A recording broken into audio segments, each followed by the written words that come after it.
I think I have. All right. Good afternoon, everyone. I welcome all of you for today's session. This session is scheduled related to the OPSC Mains Ethics Paper 4. Ethics paper creates a sense of vagueness in majority of the students, and the reason being that students have never ever appeared for any such subject during their school days, or majority of them even for their college, because while pursuing graduation or even till school days, a student is not aware of a discipline like ethics. Except students who have taken up philosophy optional or to a certain extent maybe psychology, most of the topics are completely unaware of, and the students, they feel uncertain about how to go ahead with the preparation of this area. This uncertainty is solved by us at apti plus by dedicated lectures, like good quality material, reference sources, and also in time presentation of videos related to burning issues. Today, we are going to discuss the OPSC mains question paper of 2022, which was the latest exam that was held. This is to prepare you for the 2023 mains exam. The GS paper 4 ethics, like, is associated with your inner quantum, who you are. What is your personality all about? Are you fit? Are you cut out for this services or not? And the basic level evaluation starts from this GS paper 4 ethics. The second stage is culminated at interview level. In interview as well, it is the civil services values which is put to test through various questions, whether factual or situational. So we will be exploring the GS paper 4 ethics right now. I am going to present the answers before all of you on the screen, and then we are going to have a dedicated discussion on the same. We will be exploring what should quantify and qualify as the right set of words, ideas, insights, and how it should be a part of your thought process. So let us just dive into this journey and start creating what possibilities can be there. So, as all of you are able to notice on the screen, the given material associated with the first question which OPSC has asked in 2022. See, compared to UPSC exams, OPSC has relatively easier questions. You know, you can always find that the OPSC questions are relatively direct in nature. Though I will suggest that please pay keen attention to the questions, because once in a while the question may require some deeper reflection, some finer interpretation. I will show that in question number 2. Presently, we'll focus on question number 1, and let us see how we should go about with it. So, as we all can see, the question is asking for major determinants of ethical actions with suitable examples. One thing which I'll encourage all the aspirants who have started with the preparation of ethics paper, please make a dedicated list of examples related to every subtopic in the chapter. It is expected from all of you, like, because in every second question, if you go through the previous year question paper, no, you'll realize whether it is UPSC or OPSC. Out of, I would say, in UPSC, the first section, half the questions require you to give illustrations, examples. Like, they will constantly encourage you to write exhaustively related to the concept with suitable examples. Same pattern can be witnessed at OPSC level. So we all will be like witnessing what the questions are. There is one more thing. After I complete the session, then I will be like taking up your questions as well. If there are any questions, any doubts, you can reach out to me. Or once the session is over and you keep posting your comments, I will every once in a while, maybe once in a day or twice in a day, I will visit the comment section. And if there are questions, I will keep responding to it. All right. So that's something which I will try to maintain for all of you. All right. Now, with respect to this, as we are able to see, there is this given dimension that major determinants of ethical actions with suitable examples. This is from the very first chapter. Okay. And in the very first chapter, the second subtopic is associated with determinants of ethics. So when we are talking about it, how we should start an answer, the introduction plays a very crucial role to showcase that you can engage with an answer exhaustively. So determinants of ethics, whenever we think of it, what is determining our ethical compass, what is determining our understanding of right and wrong? So it will be associated with our moral beliefs, what we consider as right and wrong. And these beliefs are guided by values, the values which society has trained us with, and the behaviors that we have exposed ourselves to, whether the behavior of our seniors, the behavior of our parents, the behavior of our teachers, the learned people, even examples that we come across through maybe movies, maybe leaders, maybe social reformers, all kinds of behaviors, along with what we practice in our daily life as right and wrong. So, all of it consolidated together determines our behavior. Along with that, when we are talking about what are other major determinants, so you have to remember three core factors: time, place, and person. You know, our sense of right and wrong is constantly shaped by these three core factors. And after these three factors, you can elaborate or substantiate upon the answer further, as you will notice. So, if I'm talking about like how ethics is getting shaped with respect to time, just think about it. If I talk about time, LGBTQ relationships were criminalized before 2017. But after 2017-18, when all the social reforms, legal reforms happened, Navtej Sarna's case happened, we all can see Navtej Johar, sorry, Sarna is another person. So Navtej Johar's case happened, we all can see that there was a definite ruling by the Supreme Court which decriminalized LGBTQ relationships if they are consensual. All right. So, according to the suitability of time, our sense of right and wrong can change. Same as with place.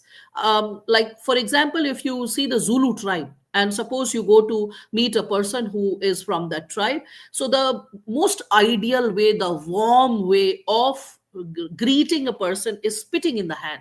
So you take the palm, you spit in the hand, and after spitting in the palm, then you are shaking hands, you're hugging each other. That's the way to show that warmth, that camaraderie. Whereas you can understand that in other societies, maybe in India, people will become harmful or hurtful. They can even slap, right? Or if you see the given possibility related to US, maybe they can, because they are good at filing lawsuits, so maybe someone will slap a lawsuit, right? So slap a case on the person and like impose heavy fines.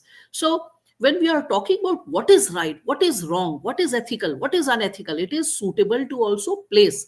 I'll tell you, in India, one of the ways to exercise warmth is hugging the person. You can see our prime minister, he goes and he hugs the various presidents and premiers of different countries, right? Whether it is Trump or it is Putin, he tries to give a warm hug. But in many countries, it is very considered very improper to exercise any kind of physical warmth. People are not very comfortable to get close physically. I mean, shaking a hand or doing a namaste is more than enough. So that's what we can see according to the place, the sensibilities, the suitabilities of what is right, what is wrong, is permissible. Like you can see that, for example, in India, showcasing our love to a child is like pulling the cheeks. Sometimes you can see some seniors can even rub their hand on the child's head or maybe pat the back, like, right? You can see that, or give a light slap, and all that is an expression of love. But we don't see this kind of expression in many other societies. In many other societies, if you give a light slap to the child, or you pull the cheek, or you rub the head, there is a fine possibility that the parents will be offended, and they can again, like, legally sue you, or they can just drag you to the court, or maybe take some other kinds of action, because it's not considered as a polite behavior. So our sense of right and wrong can change according to the place. Simultaneously, our sense of right and wrong, like our how our ethical actions get guided, how our ethical behavior gets guided, it is also as per the suitability of the person, because person to person the sense of right and wrong can differ. So we all can see, for example, if we are talking about what is ethical and what is unethical, for Dr. Manmohan Singh, remaining silent and working on the solution was his ethical action. was his ethical way to respond. Whereas there have been various prime ministers in this country in the past or present who believe that it is ethical to address the issue verbally as well. Verbally, we have to first speak about it, and then what the government has done, it should be known to the people, whether it is through Man Ki Baat or any other, we can say, way. So there can be individuals who may determine that how they want to go ahead with their ethical conduct. So that's also how we can connect with the given issue. All right. Now, when we are reflecting upon this given subsegment related to time, place, and person, see what content we have created for you. I have given you a comprehensive understanding of how to go ahead with it, and then the other parameters which are also determining our ethics, which comes under the broader framework of time, place, and person. So let us try to understand how it is associated with the same. So, with respect to time, you all can see I have just given you certain insights. And please remember, we have created voluminous answers, like really exhaustive answers. What is the reason behind it? The simple reason is that no student who's preparing for this exam should be experiencing dearth of content. The child should not feel that, oh my God, I don't have the content, or whatever is written, it is just like the right set of words, 150 words or 250 words, but I'm unable to recall each and every single word with is, am, are, and all those. So, what we have done is we have created exhaustive reference material. You read the material and then you can abbreviate it further. So, derive an understanding and then you can just abbreviate it further. For example, this here we have given 3 points related to time. You can always squeeze it down to 1 or 2 sentences. All right. This is for your understanding that we have created very exhaustive content. But when it comes to delivery, as per the suitability of word limit, you can always design it. All right. There is nothing like ideal model answer, because if that is given, you won't be able to reproduce it as it is. So, in the end of the day, what happens is, what is your understanding? You reproduce that. And greater understanding gets created when a concept is explained in greater detail. All right. So, let us see what is there. So, we all can see it's just given over here. Ethical standards evolve over time. Just a moment. I'll just open the door.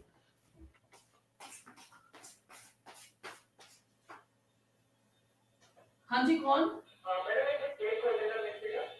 अच्छा ठीक है मेरा session live चल रहा है please आप इसको open कर लीजिए और चाबी ले लीजिए आशीष से All right. So I'm really sorry for the same. So when we are talking about the issue of time, we all can reflect upon the given dimensions. So time, how it impacts the given possibility. Let us see. So we can see that ethical standards, it evolves over time, as I was explaining to all of you. For example, concepts like slavery, child labor, at a given point of time, it was considered permissible. The societies were accepting it, right? We can see that in the 18th, 19th century, it was considered perfectly normal to like have slaves in different parts of the world, right? Child labor, till recent, we can see it has been observed in our societies. So when we are talking about slavery or child labor, we all can work towards this given subsegment, right? Where we can see that socially or legally it is accepted in many societies, and now it is considered not only unethical but also illegal. Further, we can reflect upon environmental ethics. Again, we can see earlier there was like in 18th, 19th century, when there was so much of pollution happening due to industrial revolution, there was no environmental ethics to guide the various, we can say, so-called today's superpower or the first world countries, that how the environmental ethics ought to be maintained, what is the permissible limit of carbon emission. But today we all can see that the world is highly concerned about the same, the world is highly, we can say, motivated by the same, right? Again, further, we all can see that technological advancement, when we are talking about it, with respect to it, issues related to artificial intelligence, we can see genetic engineering. These, remember, all these are examples. You are not going to write all the examples in one go. So you can just remember a couple of examples and reproduce it. We have tried to provide as exhaustive material as possible, as I was sharing with all of you. All right. So, here, when I'm talking about artificial intelligence, when I'm talking about genetic engineering, I hope all of you can connect with this idea that these ethical dilemmas did not exist couple of centuries back, but today they are guiding our sense of right and wrong. They are shaping the human possibilities, and we need to make time bound interventions related to the same. Further, when we are talking about the issue of place, so we all can reflect upon the component of place, and that is, as I was sharing with all of you, that as per the location, our sense of right and wrong may differ. For example, you can see that amongst Hindus, those who follow the Panchanga, and those who also follow, I mean, Panchanga is a wrong example right now. I actually wanted to say those who follow astrology, especially for marriage. So there are times when a couple is manglik, and it is considered that because one of the like partner is manglik, so getting married may cause death of the other partner. So they get the girl married to the tree, or they get the girl married to sometimes a dog, or sometimes married to a well, which may come across as a funny practice to other cultures. So that's why, according to place, our sense of right and wrong can vary. So you can just think of umpteen number of examples. I had given you certain examples related to place, even before delving into these detailed segments towards the beginning of the session, couple of minutes back. So you can reflect upon those examples simultaneously, like that of, we can say, spitting on the hand or hugging or something like that. Okay. Now, with respect to person, when we are talking about it, so it's our character, our values, our upbringing, our responsibilities, which actually shapes the decisions that we take. So the kind of person we are, like we all could see that in COVID, different people, different civil servants were taking different decisions because there was no code of conduct explicit to a pandemic management, because never ever post independence we had seen a pandemic. So what we realized was that after the COVID occurred, we all could see the shift that took place. And that is something associated with, we could see, the responses that various civil servants had. So we all could see that there were certain civil servants who were working on producing bulk sanitizers. Some of them also worked on fixing oxygen plants. Some of them worked on distributing free food packets. Some of them worked on getting the bus services more efficiently conducted, along with first aid toolkits and, like we can say, restrooms. So different civil servants responded differently. And it was all associated with what values were guiding them, what responsibilities were prioritized in their own head. So as per the person, according to the person's orientation, the interpretation of how to deliver public welfare can also vary. So, after this, I have given key determinants of ethics. Like when we are talking about ethics, so we all understand that from ethics, we derive our individual sense of right and wrong. So, individual's own sense of right and wrong is called morals. Okay, so morals is our individual understanding of right and wrong. And when that morals is put into behavior, that becomes a part of our character. So that becomes a part of our character. And that's why we can see morals are personal in nature, they are individual in nature. Whereas when we are talking about how these morals, when they become societal, when the entire society is following that sense of right and wrong, then it becomes ethics. And these ethics, they dictate what should be the right way to behave, what is the wrong thing to do. So right and wrong, how it should be exercised on ground, that determines the norms of the society. All right.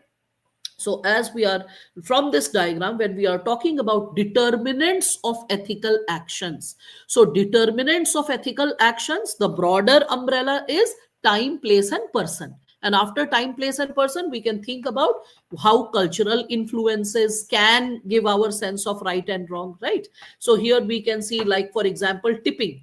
Tipping in America, it is considered as, we can say, like appreciating someone's work. But when we are talking about it in various Asian cultures, it is like considered very haughty. Here it's like unnecessary. Sometimes it's very haughty or insulting in nature. I'll give you my example only in Kolkata. I got some jhalpuri and it was so yum. So what happened was that it was for 13 rupees. So 13 rupees, I was like, okay. So I paid that fellow, and then I was like, you can keep the change. 20 rupee I gave or something like that. I was like, you can keep the change. You won't believe I walked off with like, clear head that I appreciated the work. No sense of haughtiness or arrogance. I mean, it was a deep sense of appreciation that, oh, wow, this is so tasty. And I'm able to taste this version of jhalmuri after long, because we don't get it in Western parts of India. So when I gave that man, he scolded me. He called me and he's like, "You please take your 7 rupees."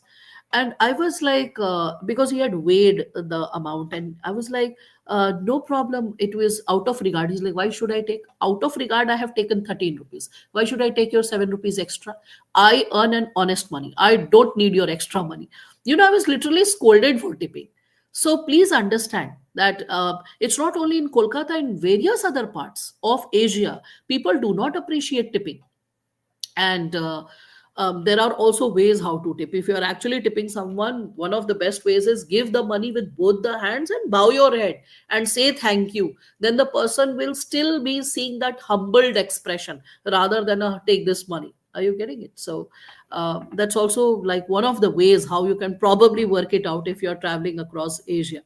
Anyway, religious beliefs also we can consider, in like ahimsa. It is a very important virtuous, we can say, value which we all regard, and that is also one of the basic tenets in Hinduism and Buddhism, and that probably also influences our food choices, that is vegetarianism or veganism, right?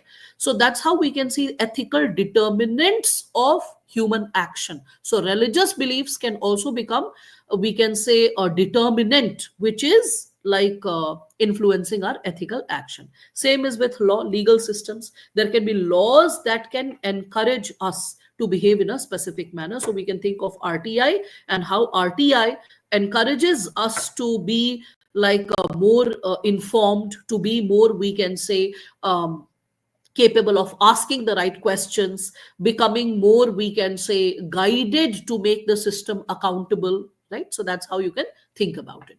When we are reflecting upon the same from educational background, we can see that it's the educational background also which motivates individuals to develop critical thinking, moral reasoning, and that's also something which involves the insights which an individual develops, the ethical insights that an individual develops. Like we can connect it with environmental sciences. In school days, when we study EVS and the child gets back home, and then if the fan is there and the child is leaving the room, we'll switch off the fan. Or suppose if the parent has forgotten, the child will be like, "Oh, please switch off the switch, switch off the fan, because we are leaving the room. We should not leave the electricity on. It is wastage of resources." A little teeny tiny child who's in standard 2 or 3, when speaks like that, it gives an immense sense of respect and pride towards the child, because the child is developing the right sense of ethos, right? Further, we can see it's the family influence also which can make the difference. So we can see that in what environment a child has been raised, that also makes a lot of difference. For example, whether the child has been raised with Gandhian ideals, right? Then what kind of behavior a child will have. If the child has developed Bhagat Singh's ideals, then what kind of ethos or ideals a child can develop, right?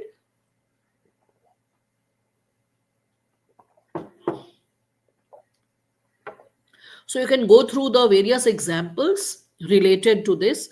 Um, so we can see how we are responding to different situations when unethical behavior is occurring around us, like cheating, bullying. These are some very common things which happen around us, and how we respond to it is also guided by the ethical norms or concerns that with which we have been empowered.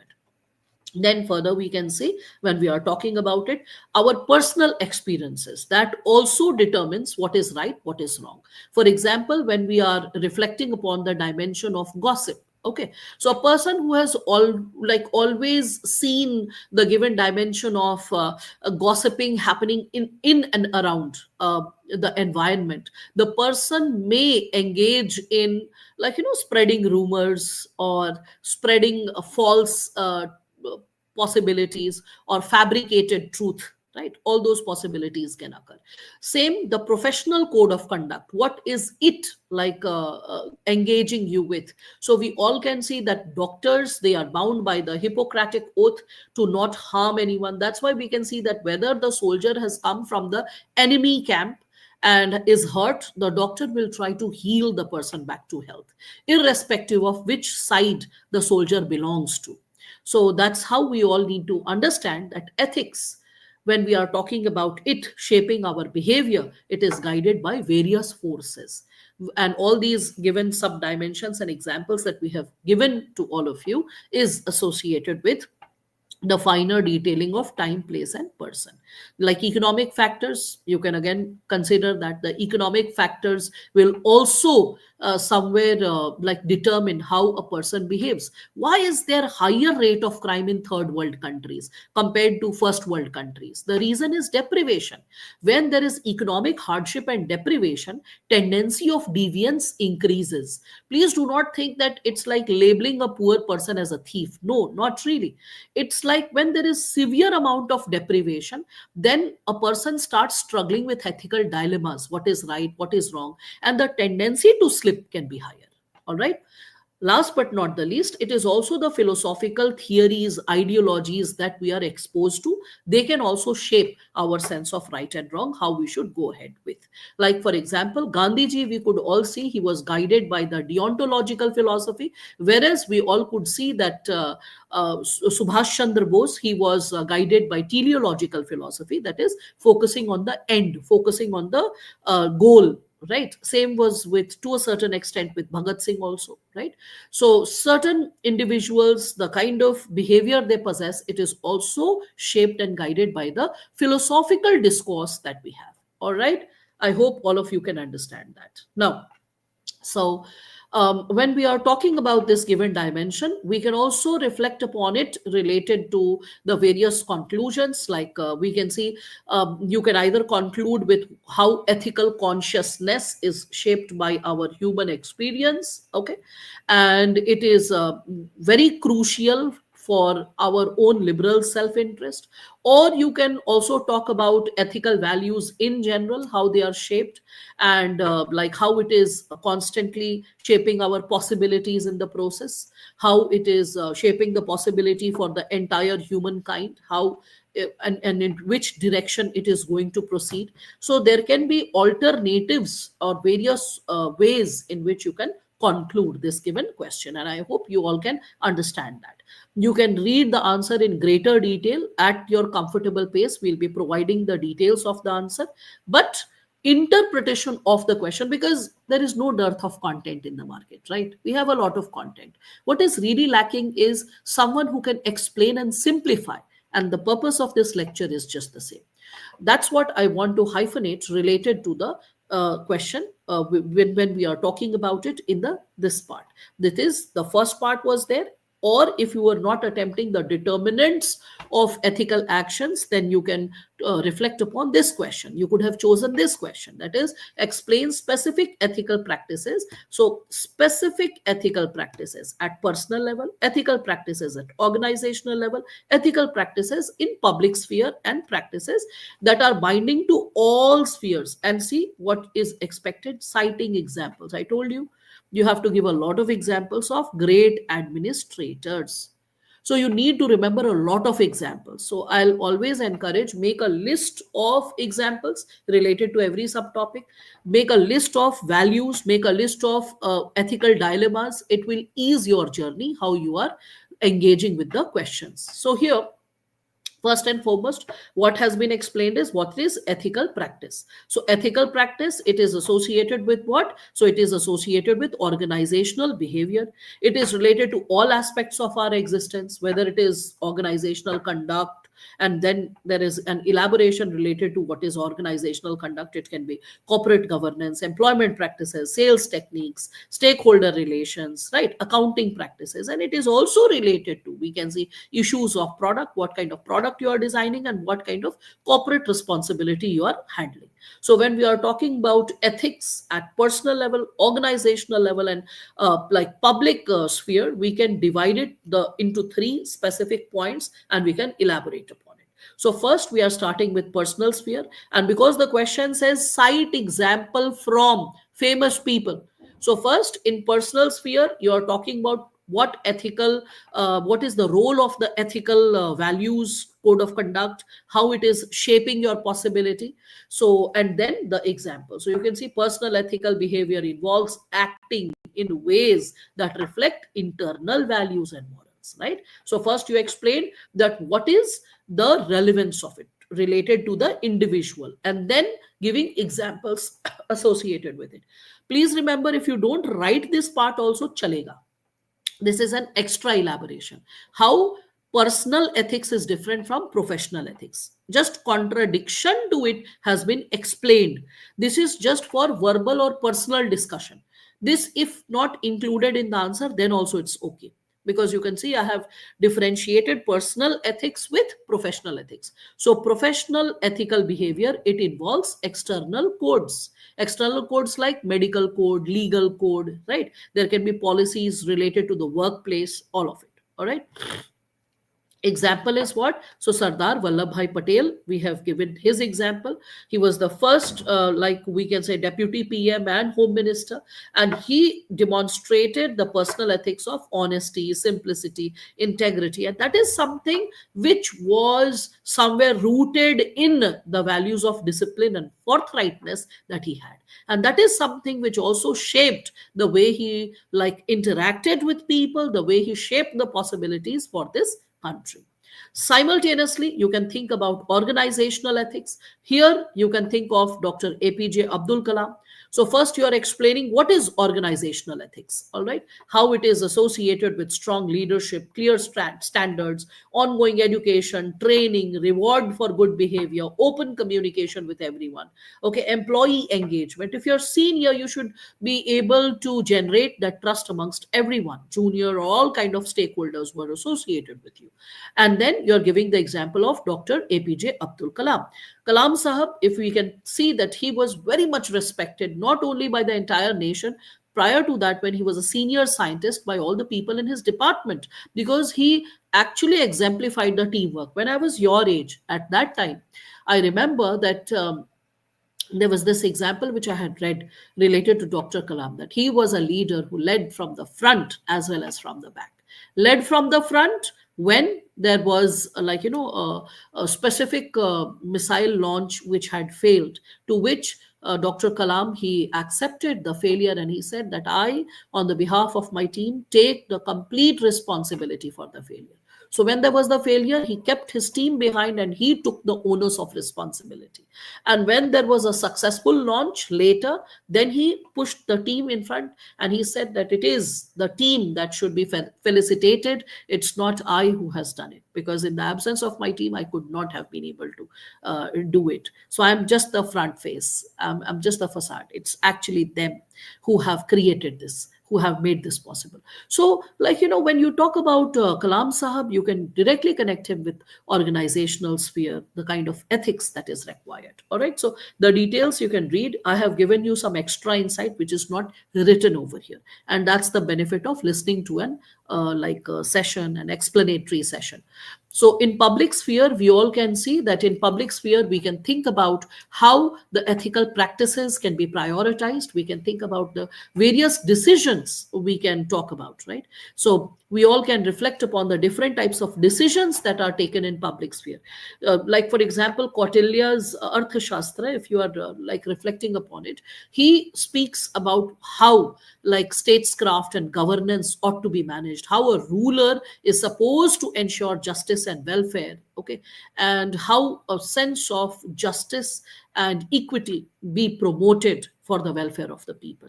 So that's how in public sphere, how you ought to conduct yourself, and you need to take care of your inner compass. That's something which is explained. So what are the ethical practices which are binding across all spheres? Means irrespective of whichever department you go, irrespective of whichever job you do, whether you are a cleaner or a vegetable vendor, whether you are a civil servant or you are a politician, doesn't matter. What are the ethical principles which are common to all domains, all spheres? Okay. So we can think of integrity, we can think of accountability, transparency. When we are talking about integrity, integrity is the highest form of honesty. Okay, highest form of honesty, when you are showing consistency in your thought, speech, and action. So when there is consistency in thought, speech, and action, that is called integrity. Simultaneously, when we are talking about accountability, we all can consider that accountability is something which is associated with the responsibility of honest and ethical conduct towards others. So when you're accountable, when you're responsible, that's how you like behave. And simultaneously, we can also think about, we can consider the possibility associated with maintaining that conversation, that continuous conversation between the individuals, right? So when we are talking about it, when the different types of bodies, the different types of people, they are able to like create that. Give just a moment. Have opened my chat session, okay? And anyone who has any doubt, you can just type your concerns so that I'm able to respond to your doubts simultaneously. All right. So if anyone has any kind of doubt, please feel free to share it. All right. The live chat is open, so I'll be able to take care of that as well. Now, when we are talking about this given dimension associated with transparency, we all can further reflect upon this, and we can see that um, under the component of transparency, we can see that there can be several examples, right? Here we have given the example of Anna Hazare. So Anna Hazare, he demonstrated integrity, transparency, and accountability from his personal life. He said that he has come as a reformer. He does not aspire for a political position, and we can see that he actually, what he advocated for, he did it. He stood for bringing transparency in the society, like standing against corruption. And as a social reformer, after spreading that message, after fighting for the issue, he just stepped down. He did not aspire for a political position, and that's why we don't see him fighting for any political constituency or anything as such. So when we are seeing that there is consistency in what the person is speaking, right? Simultaneously, we can see that this is a very, very good question, this one. And this is the UPSC level, this question, the second one. And if you do not understand the nature and the demand of the question, this is something which can impact the given possibility. So this is something which I'll encourage all of you to work towards. So, when we are talking about it, let us see what are the dimensions that can be brought forth. So, this is given when we are talking about it. Integrity is all inclusive. I yet cannot see any person responding. So, can someone just write something so that I can just see whether I can see the chat or not? Because I'm unable to see the chat so far. If you can just write something, then I'll respond accordingly. All right. Now, so integrity is all inclusive. This is something very important, which all of you can see. All inclusive. Most of the students, they don't pay attention to this word, all inclusive. And then the first part of the question said, elaborate on it. Then second part of the question is talking about all types of integrity. And then third part is saying their constituents. And then fourth part is saying relevance to civil servants. And then along with that, provide examples.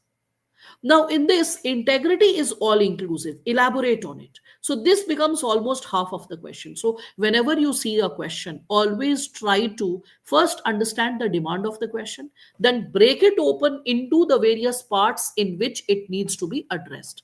So, integrity is all inclusive. Elaborate on it. This is, this is one part. All types of integrity, their constituents, relevance for civil servants, another part. Max to max, what you can do, integrity is all inclusive, you can make it 40%. And in rest 60%, types of integrity. And in those types, if there are any other constituents or subparts, and how it is relevant, every part, every type, how it is relevant for civil servant with example, like that. So if you are able to understand the demand of the question and break open the priority, that and then attempt the answer and then start writing the content, that will be the best.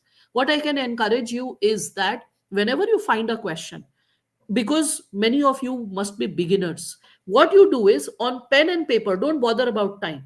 On pen and paper, first try to make a structure of the answer. I'll write this point. After seeing the points, ask yourself how much importance should be given to which point, how many words should be dedicated to which point. After that subpart, that okay, this these many words for these many points, once you have understood that, then I will encourage all of you that start working towards you know reflecting upon what areas can be incorporated further. If there is anything you have read in current affairs and that can be consolidated, and then bifurcate the answer according to the priority, how many words for which areas, and then start writing. That's the best way. All right.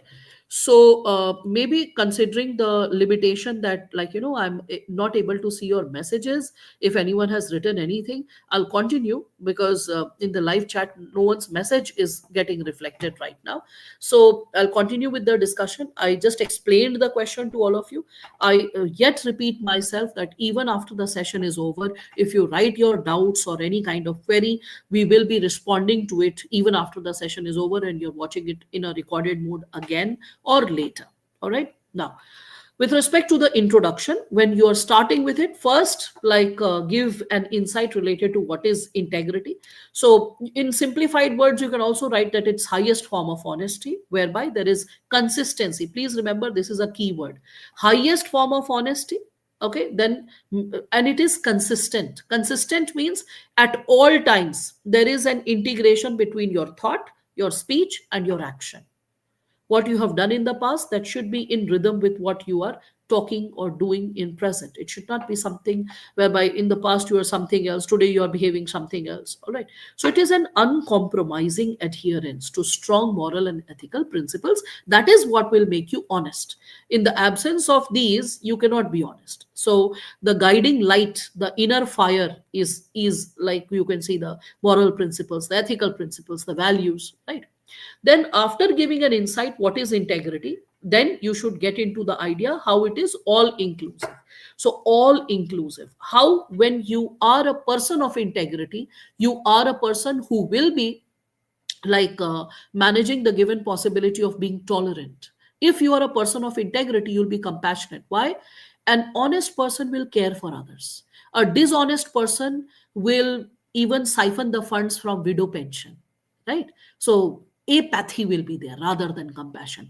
Same, if an honest person will be being very upright and try to solve the crisis. Suppose there is a riot or something, the person will try to be exercising tolerance, right? Because the person is like, I have to be like a person of integrity, and I have to maintain honesty at all times, utmost level of honesty. All citizens are equal before my eyes. But a person who lacks like, integrity, will be a person who will be biased. The moment the person is biased, prejudiced, the person can also lack the quality of being non-partisan. What is non-partisanship? When you are not treating any political party with favoritism, right? So that's how you can consider. So when we are talking about integrity being all inclusive, so all inclusive, when we talk about it, we can, like, you can see, these are the types of integrity, like personal integrity, professional integrity, moral integrity, intellectual integrity. And second ARC, when it is talking about the given possibility related to it, we can see that the second ARC talks about it as non-negotiable, non-selective, right? It is associated with dealing with public resources, right? And when we are talking about the given possibility of integrity, so I will encourage you that discuss how it is all inclusive. When we are saying all inclusive, how the presence of integrity ensures, okay, if integrity is there, it ensures that various other civil services values shall also be there, like dedication shall be there. A person of integrity will never compromise with one's work. Like, for example, tolerance will be there. Like, for example, we can say compassion will be there. Like, for example, non-partisanship will be there. All right. So that's how you will be able to work towards it. Fine. Now, after this, the question was asking what are the types of integrity, and we had to give examples associated with the same. So, types of integrity, इसमें क्या? Personal integrity. Personal integrity में क्या? तो यहाँ सरदार वल्लभ भाई पटेल का हमने example दिया, that how like he maintained his personal integrity, and how it can be inspiring for a civil servant. So for civil servants, how honesty, how to, like, maintain the personal dealings, how to resist the temptation of corruption, being biased. So because that was the demand of the question: integrity, types of integrity, the examples from, like, administrators and leaders, and how that is shaping a civil servant. So you can see that is how, in tabular representation, this answer has been given, so that it becomes easier for you to understand and deliver it in the exam. All right, a lot of answers you will find out has been given in tabular representation. Again, you can see there is this professional integrity. So in professional integrity, we can see TN Seshan. He was the former chief election commissioner. There was a very famous statement he had said. He said that I eat corrupt politicians for my breakfast, because the politician said that, oh, he is the bulldog, the watchdog of the constitution, to which he had responded in this manner. Anyway, so TN Seshan, what did he bring forth for all of us? So he brought, we all can see, that impartiality and accountability, and established credibility for election commission. And that's what we all can connect with. That's what we all can see when we are talking about how civil servants can be accountable, how they can remain unbiased, how they can always prioritize public interest. Okay, so all keywords, and that's how you have to remember. And here we have enlisted what are the key values that are emerging out of it. Okay, if professional integrity is there, how other values are also taken care of, what kind of other values are promoted due to it. All right, then further we can see this given dimension, institutional integrity, when we talk about it. So none other than Sridharan, Sridharan is also called the Metro Man. Delhi Metro Rail is one of those rarest metros in the world, which, like, became profit making within 1 year. And not just that, it was able to, like, recover all the money that we had taken from Japan and pay it back. And majority of the metro rail corporations across the world, they run on losses, but Delhi Metro runs on profit. And it was, like, none other than Sridharan designing the possibility, how like things ought to be managed, how to bring in the organizational norms, how to encourage the various staff to take care of their responsibilities. So see this collective responsibility, adherence to law, respect to organizational norms, public accountability. And these values, when he brought into the institution, it motivates today's public servant also to adhere to the same. Then we all can see moral integrity. When we talk about moral integrity, we can connect it with ethical judgment, empathy, public interest, justice. None other than Ashok Khemka sir, like the infamous man who locked his horns with none other than, we can see, Robert Vadra, who is the son-in-law of Miss Sonia Gandhi. And when Congress was in power, when we can see that UPA was in power at that time, a major land scam was done by Mr. Robert Vadra, and it was Mr. Ashok Khemka who highlighted the corruption.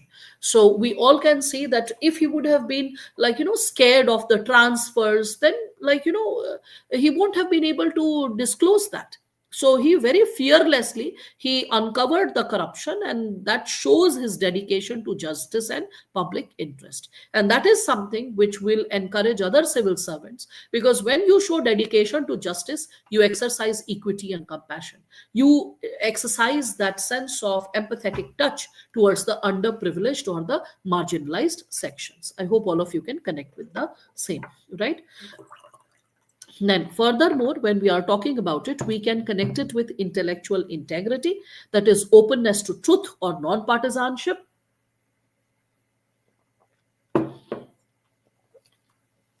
Again, you can bring in the example of Dr. APJ Abdul Kalam. All right. Now, why it is an all-inclusive component for the civil servants? So, as I told you, that if integrity is there, public trust can be maintained. If integrity is there, accountability can be maintained. If integrity is there, good governance can be maintained. In the exam, because you can see it's in too much of detail, this entire answer. So what you can do is you can do away with all these detailed explanations that we have given. After the colon, all these detailed explanations, this is for you. so that you understand how public trust is qualifying as a part of the answer, how accountability is qualifying as the part of the answer. So these extra elaborations, you can always do away with it if you are running short of, like we can say, word limit. All right. So be smart how to cut down what is not required. It is just a detailed information. All right. Then a comprehensive conclusion can be given, that how integrity is all inclusive and how it is making you a well rounded, a trustworthy, and effective public administrator. You can just wrap up the answer here itself. If not this, you can take up the second sentence. All right. So you don't need to be overwhelmed that every single thing that's written has to be noted down. All right. This is for your explanation. Now we can see there was this optional question to this second question, that is, normative ethics is universal and prescriptive ethics is contextual. Now what is normative and what is, like we can say, prescriptive ethics? So normative ethics, first you need to give an elaboration associated with it, and then you have to talk about what is prescriptive ethics and how it is contextual. So we all can see that it is like when we are talking about normative ethics, so norms, they give us a sense of right and wrong, what ought to be done, what ought not to be done. Whereas prescriptive ethics will be talking about what should be done. Okay. So like the doctor gives a prescription, right? So suppose if someone is suffering from calcium deficiency, is having ache in the bones, then the person will be recommended calcium. But if someone is suffering from anemia, calcium won't be prescribed. It will be iron that will be prescribed. So similarly, prescriptive ethics is contextual. According to the context, the ethical principle shall work. All right. So here, when we are talking about the same, first a basic overview has been given, that how normative ethics have been there, who are the philosophers. If you notice the question, okay, when it explained how the former, like how normative ethics acts as a principle of the latter, so how normative ethics shapes prescriptive ethics. Normative ethics are like common and in the entire world, how it is shaping in different contexts how we should behave, how it is shaping that in different contexts how we should respond, right? So that is something that you all will be focusing on. This entire information that we have given to all of you, this is background information. This is something for you to understand. You don't need to write this entire bit. Okay, this entire bit is actually not required. I mean, till this bit, this is just for you. All right. Now normative principle, you have given a basic overview that what is normative principle. So when we are talking about it, it is like a morally obligatory, we can see that everyone should be doing that. And what is prescriptive ethics, then you should be like discussing about the same, right? So when we are talking about the prescriptive ethics, you can reflect upon the given dimension associated with how a civil servant will be guided by the idea of honesty, but according to the situation, the person, suppose a civil servant is guided by honesty and is like going ahead with taking charge of a corruption case and is like taking care of the possibilities, but gets to know that my senior is involved. So should the person disclose this to the media? Will it bring bad reputation to the department? Of course. So what should the person do? The person should send the information to the inquiry committee, should send that information to, we can say, the seniors, should send that information to the we can say any kind of body which is associated with inquiring upon such situation, rather than disclosing it to the public, so that public develops mistrust towards the department. So how to exercise that honesty is something which prescriptive ethics, okay, gives us.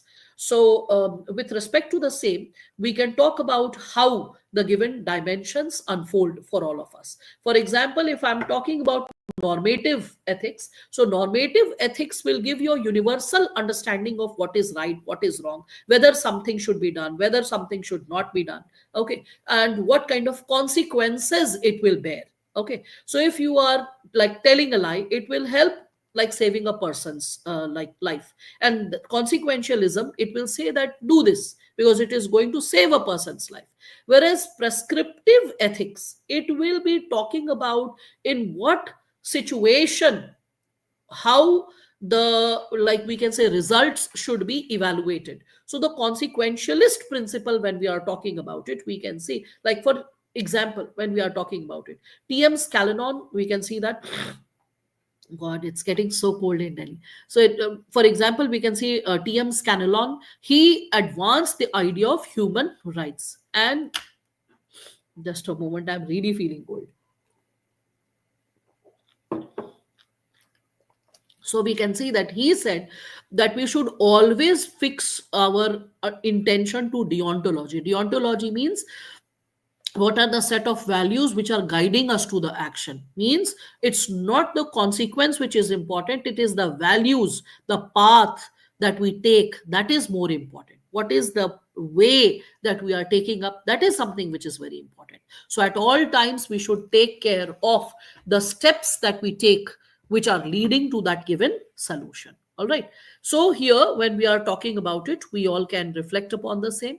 So prescriptive ethics during like COVID times, we all could see that how that was like associated with maintaining social distance, like mandating vaccines so that people are not harmed by the virus. And that's how we can see that their people's opinion was not taken in account. It was made mandatory that without the vaccine certificate you cannot move. And it was followed globally for almost a year and a half, and because of which people who are traveling, they had to get the certificate. So it was not a matter of choice. Later the government said that, oh, it's a matter of choice whether you want to get it done or not. But truth is, on ground, it was not choice that was being exercised. And we can notice that how it was being executed. All right. So simultaneously, when we are talking about the same, we can think of virtue ethics. So virtue ethics, when we talk about it, we can connect it with how normative principle is thinking about it, how prescriptive principle is taking care of it. So we all can see that under normative principle, we can see that the virtue ethics will always encourage you to be a virtuous person, act virtuously. Okay, so the normative principle will be like giving you a global understanding of maintaining a virtuous stance, being a virtuous person. Virtuous matlab एक ऐसा इंसान जो सारे situations में सच का रास्ता पकड़े, सही का रास्ता पकड़े, a person who's constantly choosing right in all circumstances. All right.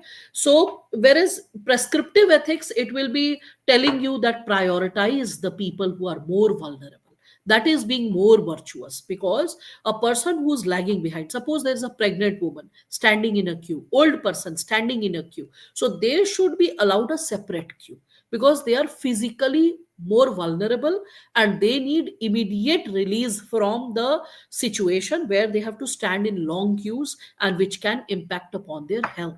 All right. That's why you can see that sometimes women and senior citizens, they have a separate queue, right? Anyway, so then there is certain example that is coming. So here you can see Mother Teresa, and she was respected for the compassion she exercised, the dedicated work she showed towards the poor and the sick. And that's how we can see a civil servant can also get inspired. Simultaneously, we can see that how the second part of the question, that how normative ethics can be a basis for prescriptive ethics, how normative ethics can guide the prescriptive ethics. So as I told you, normative ethics, they are universal principles. They set standard norms like across the societies, across the people, that be honest, be virtuous, be compassionate. So these are standard norms, and that is something which will be a guiding principle for prescriptive ethics. Like for example, as I said, that if compassion, okay, if justice is a normative ethics, then in prescriptive ethics, a civil servant will think that if I have to be compassionate, who is more vulnerable and needs attention on priority basis. So let me give attention to, like, let's say aged people or children or pregnant and lactating women or women who are suffering from like some kind of disease, or any human being for that matter who's suffering from some kind of disability. Okay, so they should be prioritized first. So there is always a contextual segment to prescriptive ethics, and that's why this term has been given also. Contextual adaptations, because as I told you, prescribe, the word prescribe is leading to prescriptive. So you prescribe as per the need, as per the deficiency, as per the necessity. So that's how you go ahead with this contextual adaptation. I hope all of you are understanding this, right? Furthermore, when we are talking about it, we can just conclude the answer by suggesting that normative ethics are foundational principles, and that's how they are like guiding the prescriptive ethics as well. And it's very much important for a civil servant to uphold those values. All right. Furthermore, you can see there's a very simplistic direct question: 10 major aptitudes indispensable for a good civil servant, with suitable examples. You can see that remembering examples is very important. So 10 major aptitudes, very direct question, and why it is necessary, let us reflect upon that. So when we are talking about it, you can just see analytical skills, because if you don't have critical and analytical skills, your capability to evaluate a situation or a policy or its implementation or any data which has come from national or international sources, that will be missing. So we can see the example comes from K.R. Narayanan. He used his analytical depth for balanced decision as President of India. Decision making, I mean, that can be considered as second important aptitude. Okay. So that is something which we all could see. T.N. Session, we have taken his example earlier. Like powerful communication skills. Who can be a like a great leader in the absence of powerful communication skills? You should be able to interact with people. You should be able to, empower people with the words. Dr. APJ Abdul Kalam is one such example. I'll encourage all you students to go through his speeches on YouTube. His old recordings are there. He was the president when I was in college. And it is an honor to see him as a growing adult to be the president of India. I've never ever read about a more dynamic president than him in last 30, 40 years. I'll be very honest. That's a very personal remark which I'm giving, but it is guided by the kind of statements that he has made, the kind of public presence that he has shown. He was not a man who was oblivion or in oblivion, or who was in the background as a dot. No, he was the person who was making his mark felt. He was making his presence felt. He was constantly inspiring younger generation, the youth.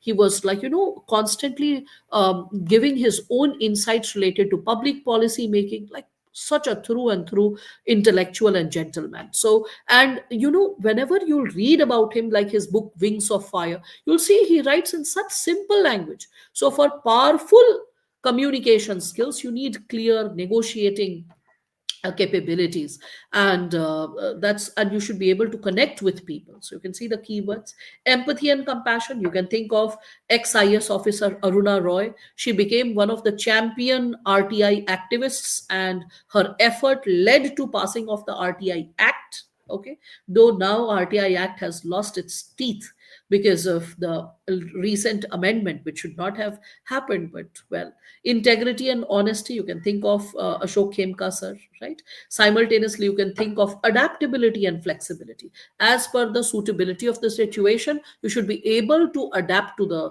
possibility. For example, you are allowing the traffic to free flow, but if it is COVID, or if there is some drug peddler who's on the move, some terrorist on the move, you will have to regulate the flow of the traffic accordingly, the checks, the policies. So you should be able to modify the situation at ground level or at policy making level, as per the suitability of the situation or who you are addressing it to.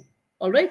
Simultaneously, we can think of conflict resolution and negotiation skills. All right. So here you can think of Sardar Patel, and how he was associated with the given possibility of integration of this country, unifying the princely states. And that was such a major mammothian task, which we all can see that he had conducted. Again, leadership and team building skills. You can think of Kiran Bedi, the prison reforms that she brought related to Tihar jail. Recently, Sunil Gupta, one of the former, we can say, police officers who had worked at Tihar jail, his TV series is out on Netflix, Black Current or something like that. Black Warrant. Yeah. So you can just watch it and you will be like appalled by the injustices and problems that Tihar jail was undergoing. And then when you read about Kiran Bedi's amazing work that she had done related to prison reforms in Tihar jail, and today when you read about having libraries in Tihar jail, employment opportunities, and so many learning experiences, yoga sessions, what not being conducted for the prisoners, and that's such an amazing, commendable work. So that's something which you can get inspired by. Emotional intelligence, when we talk about it, we can connect with MG Ramchandran, popularly called MGR, and how he was able to create a mark in the hearts of the people with his empathy and the welfare programs that he designed. Simultaneously, vision and foresight, none other than PV Narasimha Rao, who introduced LPG reforms for this country, which bailed us out from the economic crisis that we were suffering from. And after that, you just give a comprehensive conclusion related to the same. The second part of the question, which you could have chosen, was associated with, we can see, how a proper and balanced blend of attitude and aptitude can make a person successful administrator. Okay, so what blend of attitude and aptitude? You have to balance that. So, like a balance of attitude and aptitude making you successful as a civil servant.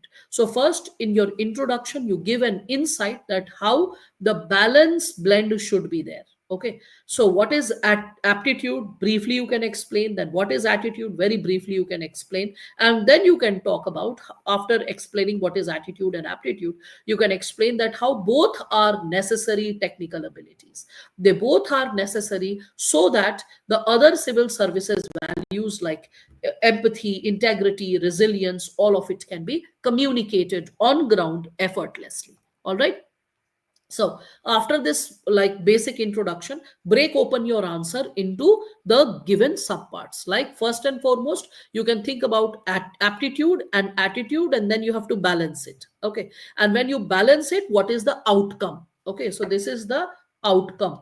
Outcome in other language, or the key competency that you gain out of it. All right. So attitude and aptitude, how to create a balance associated with the same. We can reflect upon this that, and then we can go ahead with the given dimension. So here I have given the example of TN Session, as we had talked about electoral reforms that he had brought. So his decision making and resilience, it was nothing but an outcome of his aptitude and his attitude. So attitude was what? Attitude was resilience, taking tough decisions despite the pressure of criticism. Okay, so we can see that resilience and tough decisions, this attitude led to the aptitude of taking strong decision making, and that strong decision making impacted our country with electoral reforms which were very meaningful in nature. Simultaneously, we can think of again attitude and aptitude when we talk about it. So we can see a balance of open mindedness. And when there is open mindedness, when you're open to consider diverse options, then that is something which makes you capable to, we can say, understand complex policies, interpret data, identify effective solutions. All of it is possible. All right. So again, simultaneously, when we are speaking of the same, we all can see that Dr. APJ Abdul Kalam Sahab, when we are talking about him, we can connect with like communication skills and empathy. So we all can reflect upon these given dimensions, and we can see that how when a person is balancing attitude and aptitude, it is leading to like a desirable outcome, है ना? जब हम दोनों चीजों को अच्छे से balance करते हैं, तो वो निकलता है जो एक सिविल सर्वेंट में हमें गुण चाहिए, the qualities that we like truly expect from a civil servant. So we can see that when he is having an empathetic, like we can see, attitude, and the outcome will be what? Effective communication. You will be able to understand the policies, you will be able to explain and adapt and negotiate as per the requirement, and that builds public trust and cooperation. Similarly, conflict resolution and patience, you can connect it with none other than Sardar Patel. Are you seeing something? There is an undercurrent of similarity of terms, words, examples. Can you see that? So, to bring greater freshness, what you can do is you can keep adding more names, adding more possibilities, but core themes will never change. Core values will never change. Core insights will never change. That's something that you need to understand. All right. So, I can see that no one has so far come up with any doubts, because I have not been able to see any doubt. So I'm again further taking it up. We can see integrity and accountability. So integrity and accountability, you can think of Ashok Khemka sir, E. Sridharan sir, adaptability and positive outlook. We have reflected upon these points, so I won't repeat myself. I think you can cope up with it because you've understood the intention of the question, the demand of the question, how it should be subdivided, and how it should be like communicated. All right. So why both is required? Then address this part, which is very important. Because when attitude and aptitude is balanced well, it leads to building trust amongst the people. You can handle any kind of pressure, and it also brings long term success in your career. Not only your individual career, but long term success for the objectives that we aspire to achieve for this country. All right. I hope all of you can understand that. So, attitude and aptitude both are required for interpersonal relationships. I hope all of you can connect with this. Now, here is the question. India has diverse cultures and people, and many live under terrible conditions. So, here is a question related to vulnerable sections of the society. So, to deal with their situation, whose situation? People who are under terrible conditions, vulnerable sections. So, to deal with their situations, we have to deal with it also, and we have to create progress also. Sketch out a model of empathetic and compassionate governance. So, sketch out a model. So, this is the core demand of the question. So, to deal with their problems, so you need to first remember what kind of problems they have, what progress level we want to bring. So, what model can we create so that empathetic and compassionate governance is showcased? It is showcased that the government is constantly able to understand, it is able to, like we can say, consider, it is able to connect that what kind of interventions or insights are required for the people, by getting into the conditions of the people, getting into their shoes, understanding compassionately that what are the levels of crises that people are suffering from. All right. So here, when we are talking about it, empathetic and compassionate governance, first we are explaining that how it aims at improving the lives of the citizens. Okay. See, these are very simple terms, but while writing, many a time students struggle to remember it. So what is required is try to remember this kind of language to bring that sharpness, that edge. Okay. So lives of the citizens by prioritizing their needs. Okay. So here, when we are talking about it, what are the core segments? Let's see. First, citizen centric approach. When you are empathetic, okay, because what was it? Always remember the keywords, the two keywords which are given over here: empathetic and compassionate governance. So, when you are empathetic and compassionate, you are able to understand the core of crisis that people, like, suffer from. So, how to establish that connect with people, citizen centric approach? Let people participate, let people talk. So, you have to create listening stations. This is the example. That is how you will get the feedback, and that is how you will be generating inclusivity, fairness, and accessibility. All right. Can you see like how the answer has to be thought, right? So I'm just creating a reverse loop. Listening station, listening station, why it is required? For feedback. Why feedback is required? For maintaining or generating accessibility, inclusivity, fairness. Okay. And that is how a citizen centric approach can be created. Similarly, community based development program. So community based development program, how? So participatory rural appraisal method. Because what do we need? Empathetic and compassionate governance. This is what is the question asking. So participatory rural appraisal methods. What happens due to that? So we are able to map the needs and plan the resources for the people. How is that done? So we can empower the panchayats, the municipal corporations related to The basic requirements like housing, sanitation, education, health, these are the basic requirements. आम जनता की problem ही यही होती है. ठीक है. So how can we do that? Community led initiatives. Okay, local population is incorporated in planning, right? So that's how it will be community led. When it is community led, empathy and compassion in governance gets hyphenated or highlighted. Again, empathy driven bureaucracy. So, how, when you are listening, when you are maintaining cultural sensitivity, when you are responsive publicly, because see, according to the location, there can be different levels of sensitivity. I have found students of Odisha being more sensitive, more thoughtful, but very shy, not being very open about their emotions or speaking very loud and clear till the time they really trust a person, compared to, we can say, students who are from, we can say, Kolkata, or students who are from Delhi, or students who are from Jaipur or Indore, right? And what is the reasons? The reason is how a person has been raised in a specific area. So honest and simple people.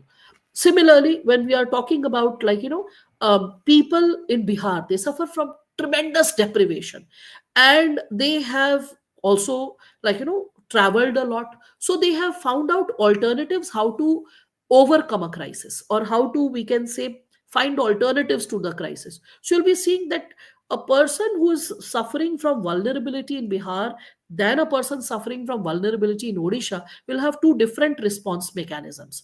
A bureaucrat needs to understand the regional possibilities also, and then respond to it accordingly. Again, we can say DBT, direct benefit transfer, or target transfer programs. This is also something which the government has been like running for quite some time, and that is something which has been associated with poverty eradication, or for that matter employment generation. We have seen that happening, associated with MGREGS, right? So you can, like, you can go ahead with a lot of examples associated with the same, because now DBT is something which is preferred, because that brings transparency, that brings accuracy, and when there is transparency, there is compassionate governance, right? Similarly, you can think of decentralized and inclusive policy making. Under this, you can think of how you can create a village or municipal forums, by which you can encourage people to become aware of various issues. They can participate in various issues. So there is an example of Jan Sunwai, and that is something which will enable people in decision making process. They will participate in the planning process of the government. Simultaneously, you can think of comprehensive social welfare programs, right? And after this comprehensive social welfare program, you all can reflect upon the given insight associated with, we can say, education, nutrition, healthcare, social security. All these given insights will ensure holistic welfare. Holistic welfare is something related to compassion, right? So here you can connect with one stop access related to these like interventions, and you can give example of Anganwadi model. Simultaneously, you can also talk about culturally sensitive education and health system, because different areas can require different types of possibilities. Like tribal areas can have different requirements than rural areas, right? So understand the diversity, understand the cultural and regional aspects, and accordingly deliver. All right. Simultaneously, you can also see there is responsive governance through digital tools. So when you're using digital tools, you are making system transparent. Data collection becomes easier, right? Talk about MyGov or eSampark, all these initiatives that the government has taken, which also ensures transparency and in-time data collection. And then you can talk about employment and skill development. Here you can talk about Pradhan Mantri Kaushal Vikas Yojana, and how it is able to ensure the concerns of underprivileged groups, with higher focus on women and tribals. All right. So how to enhance their skill development, especially in remote areas, encourage local crafts, encourage their access to the different types of market demands and needs, and accordingly deliver. All right. Simultaneously, we can also work on cultural preservation, right? So cultural preservation, when we talk about it, we can think of it in terms of local heritage promotion, and we can see Ek Bharat Shresht Bharat is an example associated with the same, right? And we all can connect it with like how that will create that compassion when we talk about it. So it is something which is promoting regional arts. When regional arts is there, cultural diversity is promoted. Then after this core of the answer, that was the core. After the core of the answer, just very briefly, you can, it's very necessary to bring these 4 points, but preferably in a sentence you can do that. These details have been given for your understanding. You can just do it in one sentence. Benefits of empathetic and compassionate governance model leads to trust building, generating social harmony, ensuring sustainable development, and building resilience. That's it. That's it. The rest of the details is for you. Okay. And finally, I mean, you can probably after that also you can just bring in the conclusion, or you can give this, that this ensures long term benefits of empathetic leadership, which is extended beyond individual and organizations, and it leads to a positive and thriving work culture, or it leads to wholesome empowerment of the society. The other part of the question, it dealt with Utkal Mani Gopal Bandhu Das. And Utkal Mani Gopal Bandhu Das, as all of you in Odisha are aware of him, that he is a social reformer, and like his contributions were so immense that he is a household name over there, right? So, and in like, I think that any person who is a bit exposed, socially aware as an adult is aware of his name. So his what is the question demanding? The question is demanding how he personified morality, tradition, modernity, emotional intelligence. 4 parts of the question. 4 parts. So first you are talking Utkal Mani Gopabandhu Das, how he is revered as jewel of Odisha. That's why the word Utkal Mani has been added as a prefix to his name. Okay, so to Gopabandhu Das's name. So that's like Utkal Mani. Imagine like such a beautiful honor to earn, isn't it? Now you have to, in the body, start opening the different segments. First, how he is personifying morality. So, how his commitment to ethics was there, recall certain ethical principles, and then talk about how he sacrificed his personal comforts for achieving the same. All right, and how like even like his family life was. Like totally dedicated to uplifting the condition of the underprivileged. So when a person is committed, then the person can ensure that constantly the moral principles are ensured in public frame, right? His service as duty. So service, he believed in service, and that's how he indicated that in, we can see, public life. He inspired the individuals, right? And to take up service as, we can say, the way to communicate in the society, the way to be in the society, right? And that was the, we can say, something which can be understood from the perspective of, we can say, positive change that is brought about in the society, right? Second part we can think of is related to tradition. How can we see that he has embodied tradition? So we can see he revived the Odia language and literature, right? He also worked towards reviving Odisha's cultural identity, right?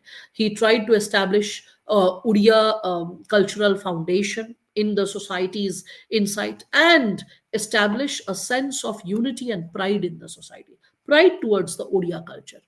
Respect for heritage is yet another insight which we can connect with the idea of how he has maintained the tradition.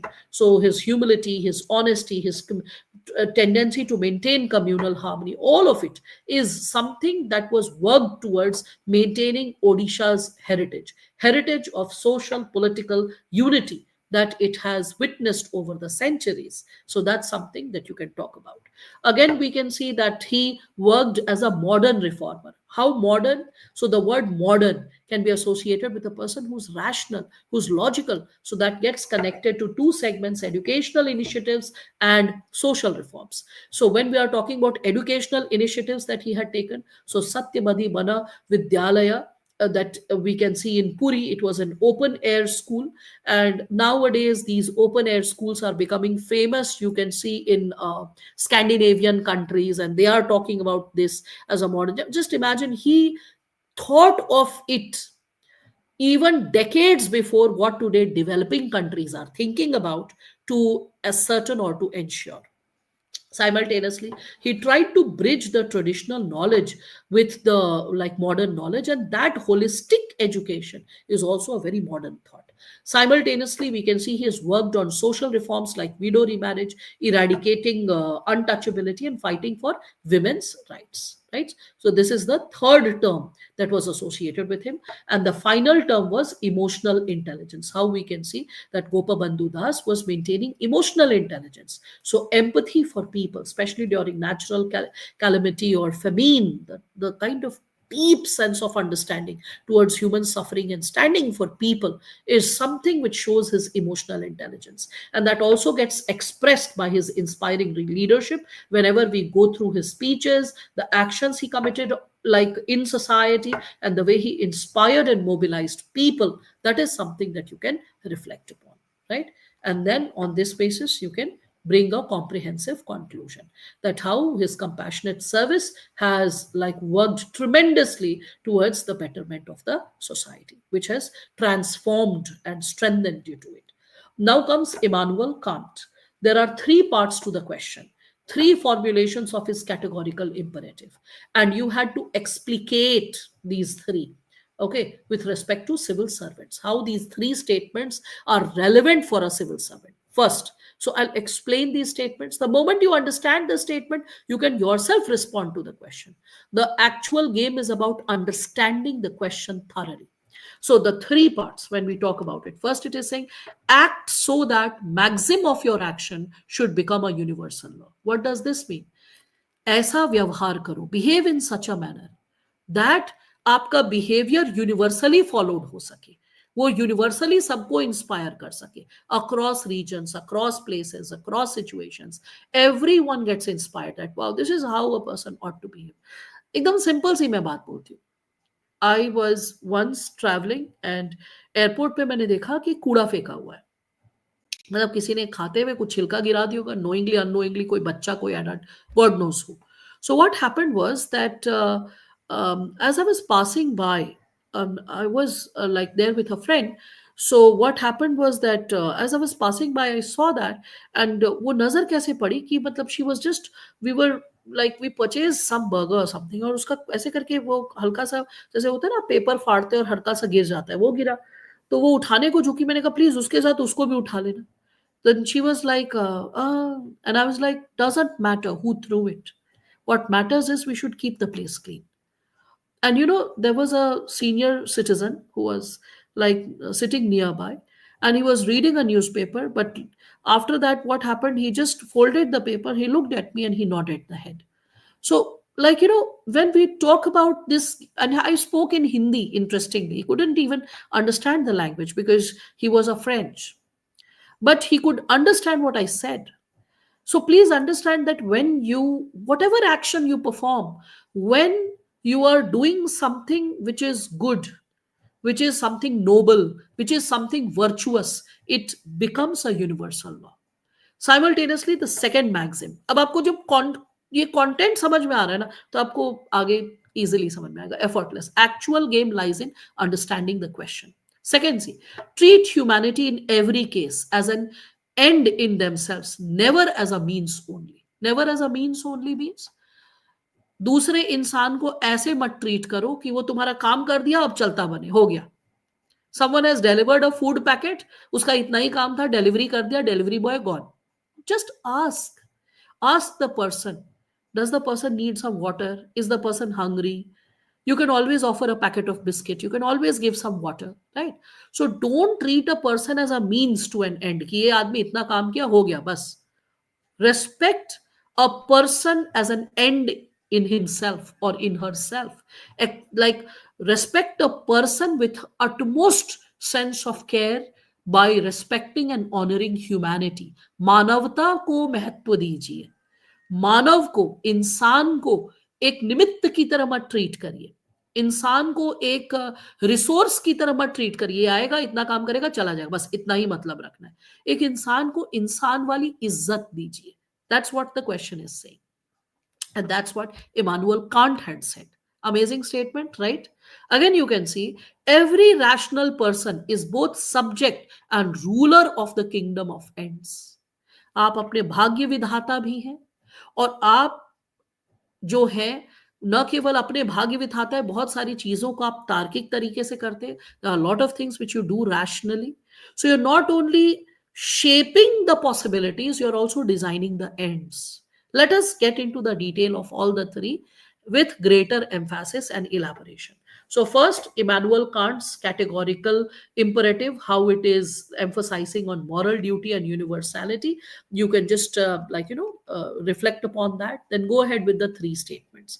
Freedom and categorical imperative. This diagram has been given to you so that you can know more about Kant if you have yet not read from these perspectives. So, you can just reflect upon this diagram at peace in your private moment. This is a very inspiring diagram, and that's why this has been incorporated. Do you need to draw this diagram in the exam? No, not really. This is just extra elaboration so that you understand what is discussed beneath. Okay, what is discussed underneath is somewhere associated with what Kant has brought in action. So we all can see when we are talking about, let's say, Immanuel Kant's first statement, act so as maxim of your action should become a universal law. So how should we act that it becomes universally accepted? All right. So we can see, and the question is from civil servant's perspective. So a civil servant should always take decisions which are fair and just. Now, can we change this statement that a civil servant should behave in a fair and just manner, like in Andaman and Nicobar Islands, Odisha, Tamil Nadu, Bihar? Let us change the location, Vietnam. Let us change the location, Afghanistan. Let us change the location, US. At all places, at all times, this will be a universal law. That's why you are talking about it. So when a civil servant is fair and just, okay, then what will happen? The person will be able to ensure, we can say, transparency at workplace. So like bidding चल रहा है मान लीजिए, तो bidding में transparency and fairness आएगा. Favoritism exercised towards a friend or family will not be there. Simultaneously, the second statement, we all can see, treat humanity in every case as an end in themselves, never as a means only. Okay, now reflect upon this.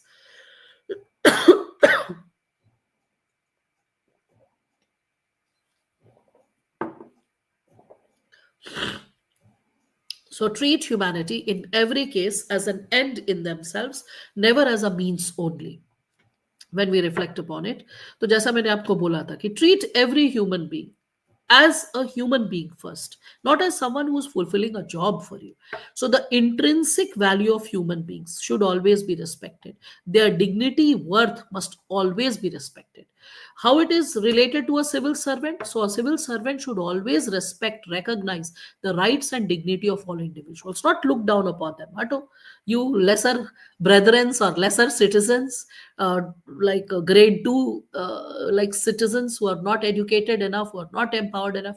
ये civil servants में haughtiness या arrogance होना ही नहीं चाहिए. So that is what is given over here. Now, example क्या दे सकते हैं? So example, we can think of the social welfare programs. So the social welfare programs that we have, and they should always be designed, the initiatives should be as such, so that it empowers communities. And not only it empowers communities, it also facilitates to achieve political ends.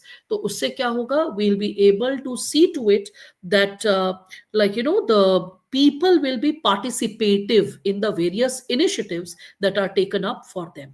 And all the policies are, we can say, inclusive of people's insights, people's true demands and possibilities. And the third statement that was given by Immanuel Kant, we can see it's written, every rational person is both a subject and ruler of the kingdom of ends. So what does this mean? We all can see that every human being is a part of a moral community where the individual is both governed by the laws of the society, is controlled and regulated by the society. So subject, when you are governed by others, that is subject. Okay, and where you have the agency to create new laws. How? When you are acting as a social reformer, when you are like raising a public interest litigation, when you are like being a part of a civil society or a pressure group. Okay, so in that way you become the ruler. Okay, ruler of kingdom of ends. So every logical person is both subject and ruler. Subject, you have to adhere to certain moral principles, ideals, values that a society follows. I hope all of you can connect now, right? So civil servant, when we have to connect the answer with a civil servant, you can think of the person should act according to the law, right? At the same time, like along with following the law, the person should also be able to make the policies people inclusive, listen to people's opinion, what people have to offer, what people have to contribute. So accordingly you can work towards it. Okay, so we can see that when we are implementing the policies, a civil servant should involve citizens in decision making process. Okay, ensure their voices are constantly heard. Okay, again we can see in urban planning we can engage local communities, and that's how we can create the given change at ground level. All right, so that's how we can see that people are having a shared vision. We can see that they are like their rights and their desires are constantly getting respected. All right, so you can conclude that on this basis we can see that like what Immanuel Kant has created, it is shaping the broader ethical landscape within which a public administrator can operate even today. Okay, so you can like talk about it, that how it is enhancing accountability, governance, and it is shaping the broader ethical landscape on the basis of which today's civil servant can also enact upon. All right, the second part of the question was suitable examples related to both positive and negative side of consequentialist ethics. Consequentialist ethics, also called teleological ethics. Okay, teleology. Okay, teleology. So please don't get overwhelmed by the words. Always be clear that what is the true demand. So when it is saying positive impact of consequentialist ethics, so positive will be relevance. What is the relevance of consequential? And negative side, negative is negative. You understand that. Limitations, challenges. Okay. So what are the limitations or challenges? ऐसे करके भी इस question को पूछा जा सकता था. As I always highlight this to all of you, that understanding the intent of a question is the most important thing. When we understand the intent of the question, our capability to respond to it becomes more sharp. All right, now let us go ahead with the given dimensions. So in this, when we are talking about it, description with example, so we all can focus on the given dimension. So consequentialism or teleological approach, it focuses on outcomes. उसका focus ही outcome होता है, means पर नहीं होता है. तो उससे फायदा क्या है? So it will be focusing on like specific actions. So suppose you are like, we have to vaccinate 5 lakh people. You have a goal, you fulfill it, right? So the benefit is that you are able to achieve the goals of the government policies or programs. All right, second you can see is flexibility and pragmatism.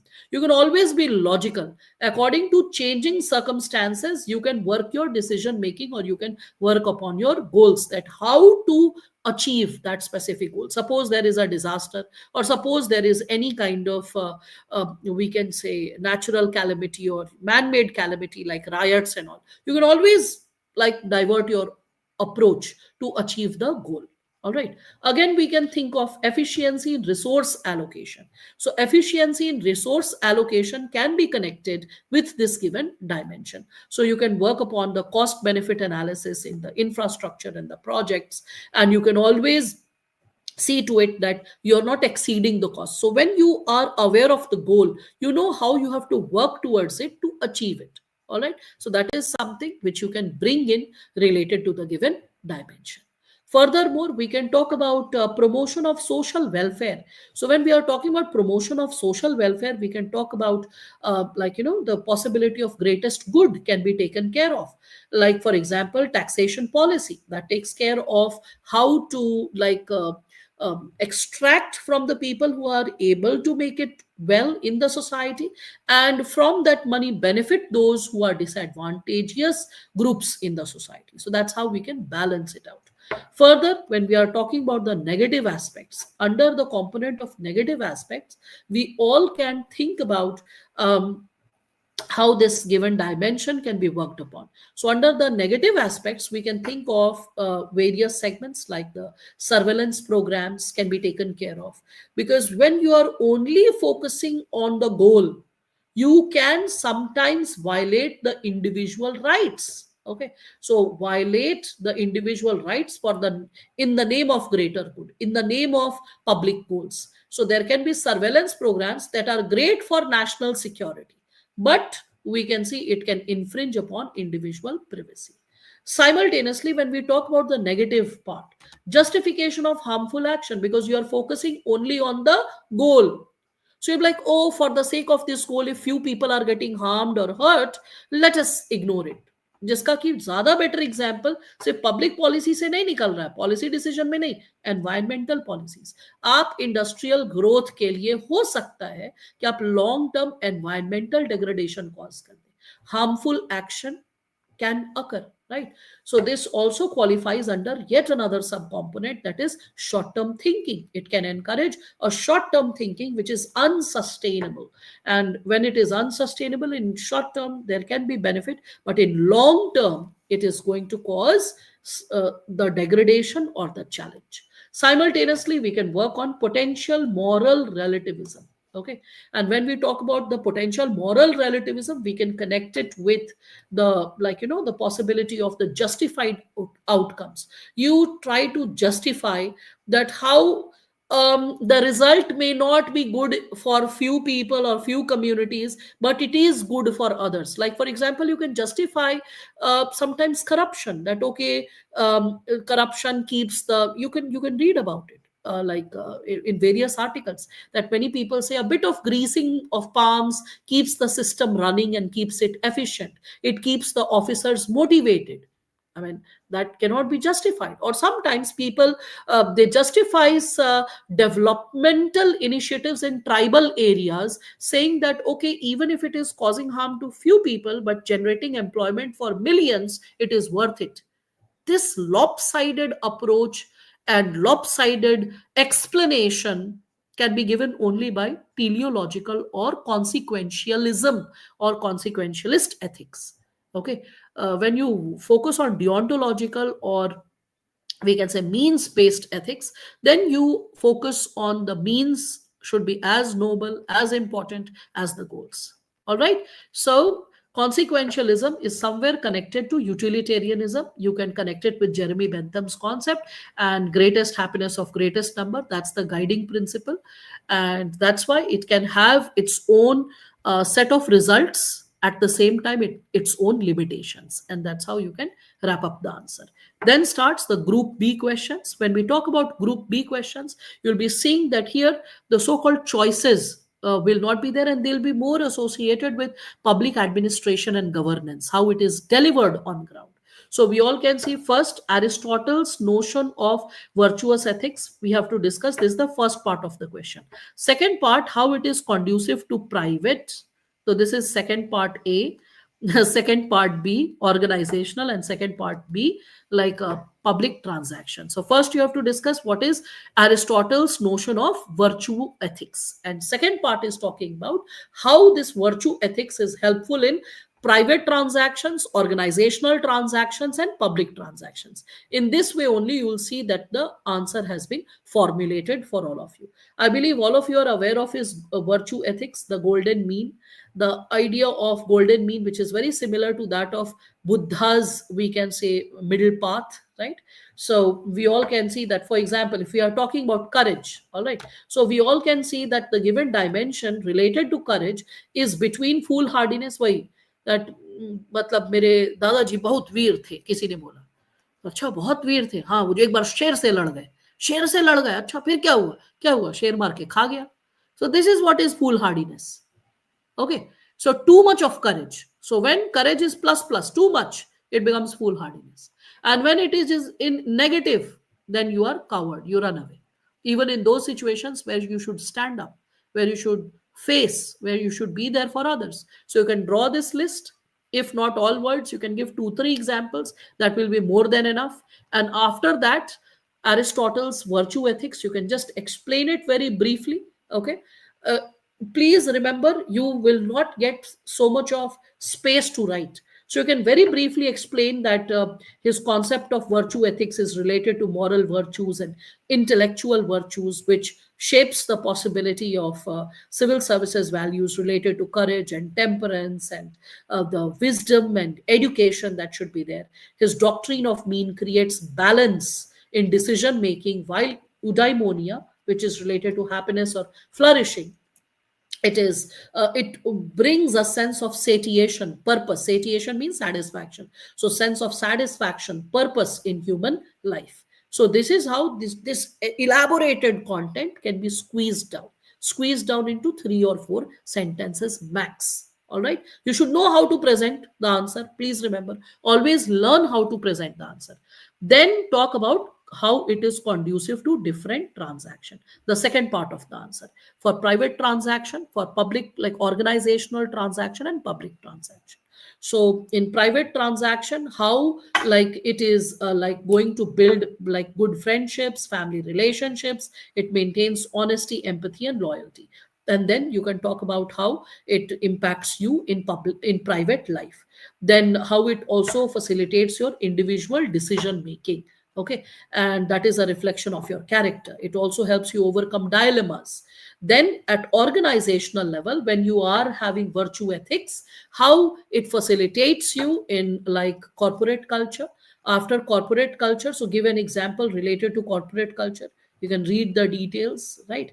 Then how it can facilitate leadership, again, leadership skills, like it facilitates decision making, and it creates a veritable example in your department. Simultaneously, in public transactions, how it can facilitate the possibility of public policy and governance, right? So we all can see that given dimension associated with maintenance of fairness and justice. Similarly, we can see how it also ensures citizen centricity when you are maintaining public transaction.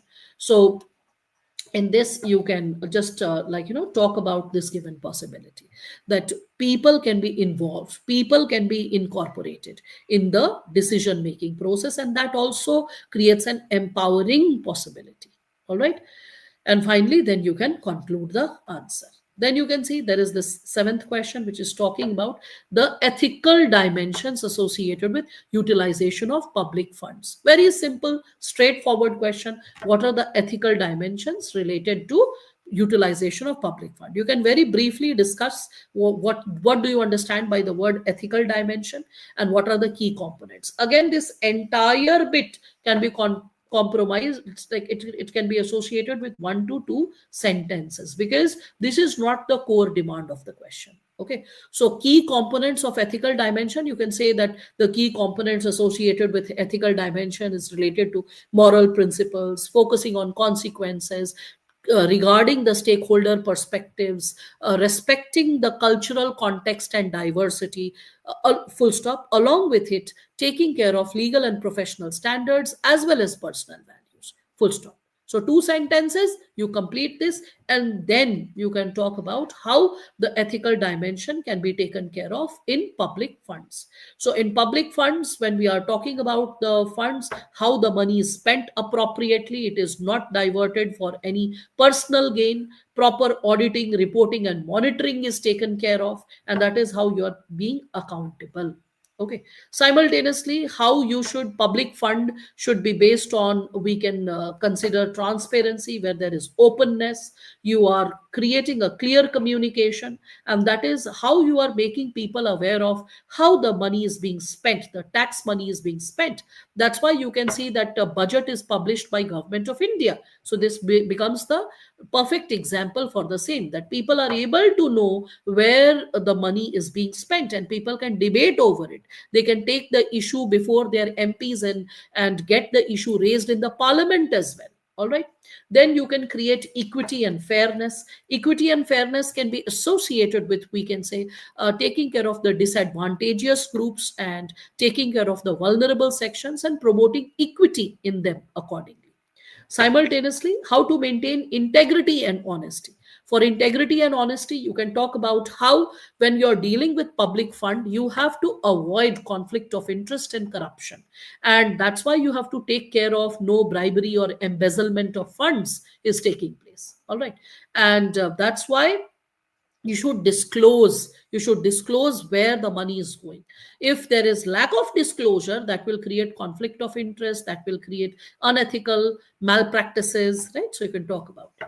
Again, responsibility and stewardship. So when we talk about this responsibility and stewardship, when you are responsible, you know how to efficiently and effectively and prudently, logically and wisely spend the money. You can save wasteful spending, है ना? कोई भी चीज जहां resource waste हो रहा है, पैसा सरकार का वेस्ट हो रहा है, आप उसको रोक सकते हैं, है ना? जिससे कि चीजें बर्बाद ना हो, या जो भी बने वो बेस्ट बने, so that it sets a good example. Simultaneously, you can take care of public participation. So in public participation, you can think of, we can say, effective decision making when we are talking about it.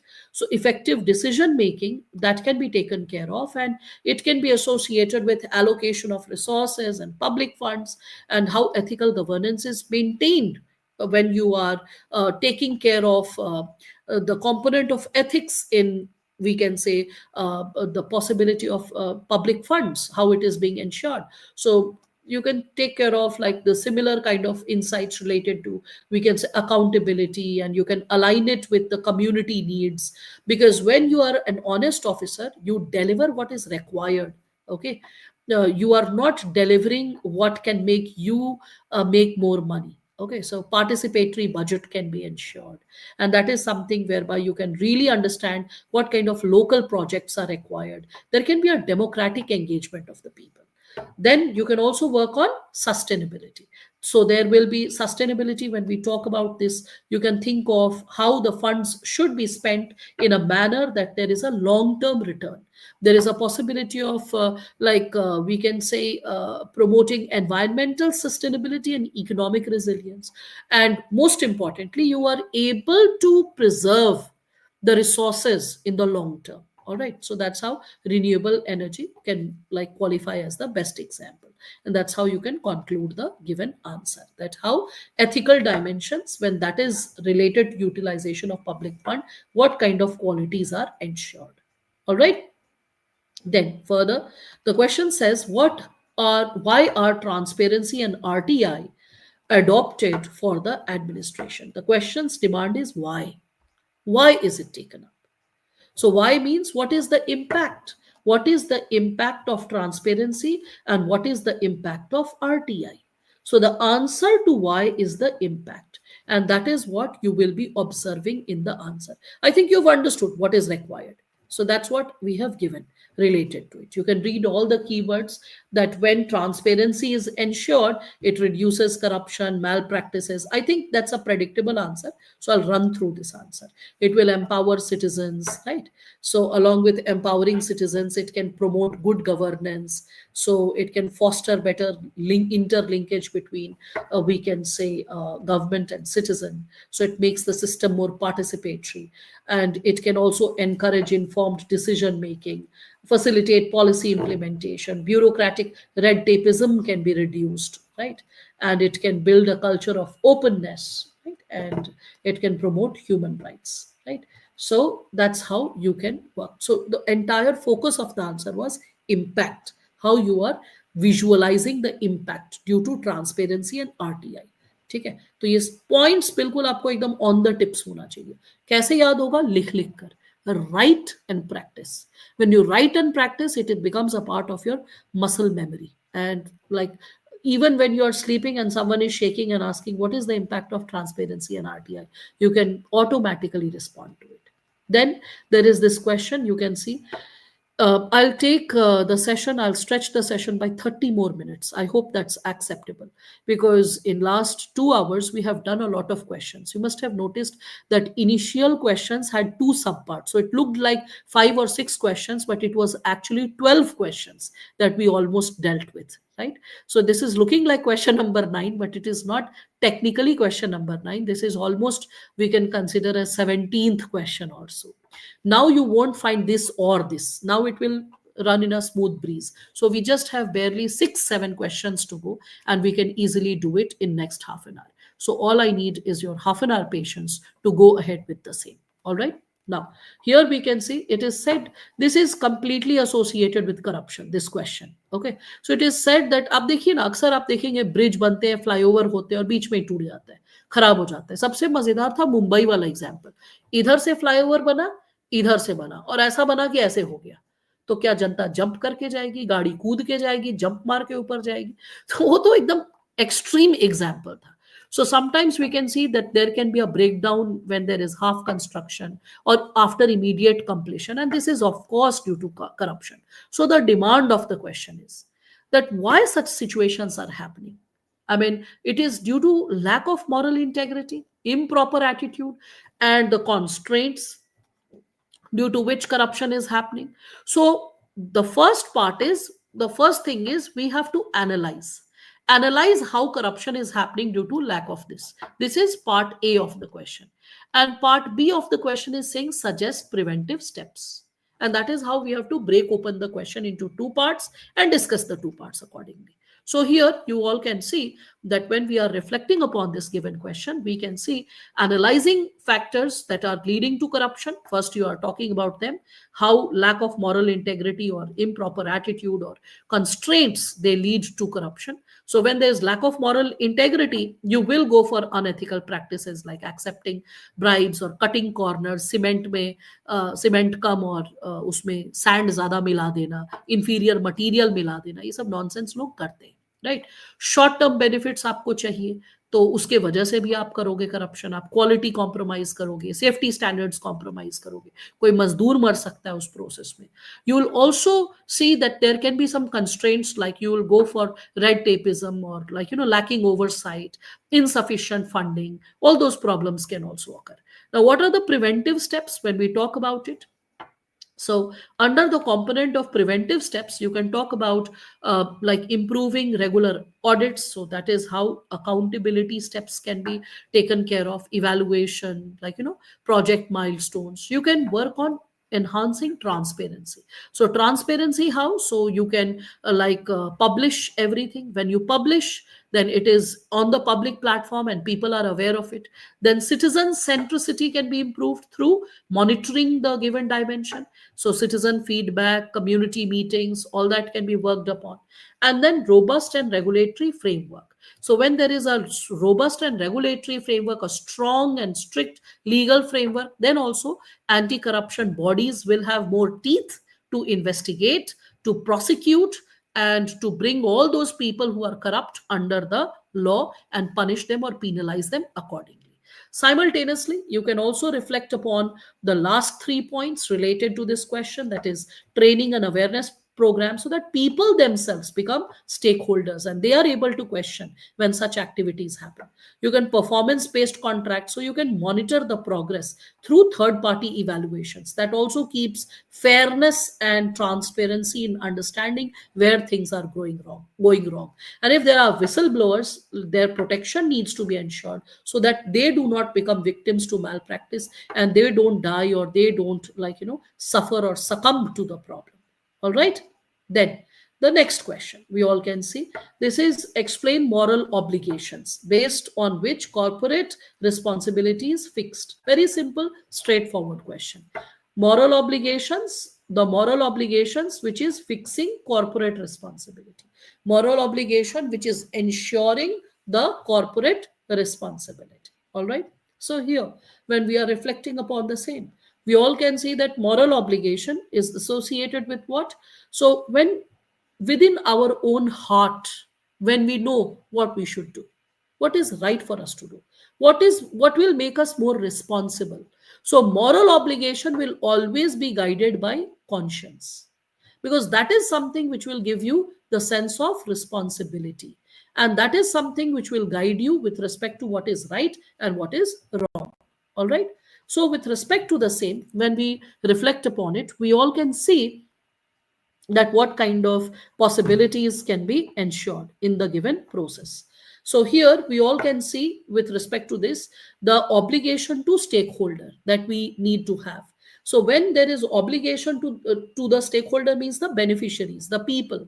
So it can be either the employees, because they are also the stakeholder in a company, or the customers, the suppliers, the shareholders. So you need to remember the list of stakeholders who are in a company and the larger community where the services are going, and then you give an explanation that how that can be done.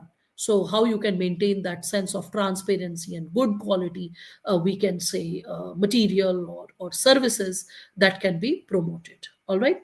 Then further, you have the second part, that is obligation to the society. When you have, when you're guided by the fact that I'm obliged to the society that has nurtured me and brought me to this process, brought me in this shape, brought me in this form. When you have that deep sense of gratitude to the society, you have a tendency to give back.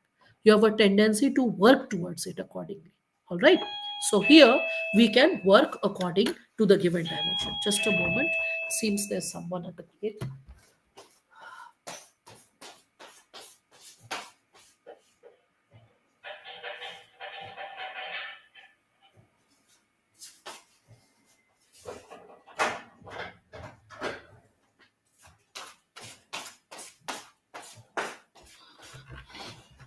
All right. So, when we are talking about it, we all can reflect upon the obligation to the society, and under the component of obligation to the society, we can just reflect upon what kind of accountability we should have towards the society which we are suffering. Then, what kind of possibilities are there which we should always take care of when we are like talking about the society at large, where we are holding a position of power, and we when we can make a difference.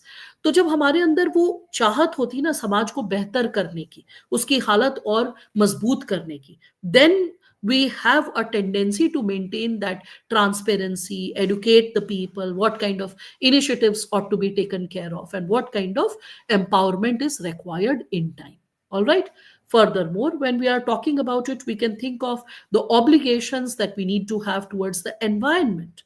When we are having obligations to the environment, we don't focus on short term goals, we think of long term sustainable practices. Simultaneously, we should also have the obligation to ethical practices, like what kind of ethical practices should not be compromised at any cost, at any given cost. So how honesty, integrity, fairness ought to be maintained at all cost in all situations. Again, we also need to reflect upon obligation towards economic responsibility. When we are economically responsible, we focus on balancing profit making with ethical consideration. For making more money, we do not exploit the resources, we do not exploit the given possibility. All right. So we are always able to maintain that given balance. All right. I hope all of you are able to connect with this. Simultaneously, we should also have in our moral consideration the obligation to innovate and improve, because there is always the possibility of creativity and bringing better solutions for the society. All right. I hope all of you are able to connect with it. So last but not the least, our obligation to maintain transparency and accountability. And that is how we can maintain a holistic approach in our business operation. That is how we can be responsible to all kinds of stakeholder, and generate good business practices. All right. Which is not only beneficial for us, but it is also beneficial for the larger society. All right. Then there's this very beautiful question which I truly appreciate. This is related to the, like, we can see the five values. You read about it, like associated with Jainism. Also in the Upanishads you read related to Buddhism as well, right? In different capacities, in different balances, we can come across these terms. So these five virtues: ahimsa, that is non-violence; satya, that is truthfulness; asateya, non-stealing; brahmacharya, which is related to regarding divinity over lust; and aparigraha, that is avoiding excess possession. So how, when we are having these five virtues, they can be regarded as common moral virtues. Okay. And how it can be helpful for a public administrator when the administrator is furthering his service to the larger society. All right. So in this, when you are talking about the five virtues, you can just, you have to align the two segments, that is the five virtues aligned with public servant, and how his behavior can be regulated and how the person can deliver more efficiently. So if there is ahimsa or non-violence, you can see in conflict resolution, the person will resort to peace. If there is any violent act, the person will focus on rehabilitation rather than punishing the criminal with more, like we can say, violent kind of possibility. So rather than violent solution, the person will think of long term resolving the problem from its core. All right. Similarly, when a civil servant is focusing on satya or truth, then the person can bring transparency in government dealings, can be more honest in communicating with the people. Right. So there'll be greater transparency and accountability.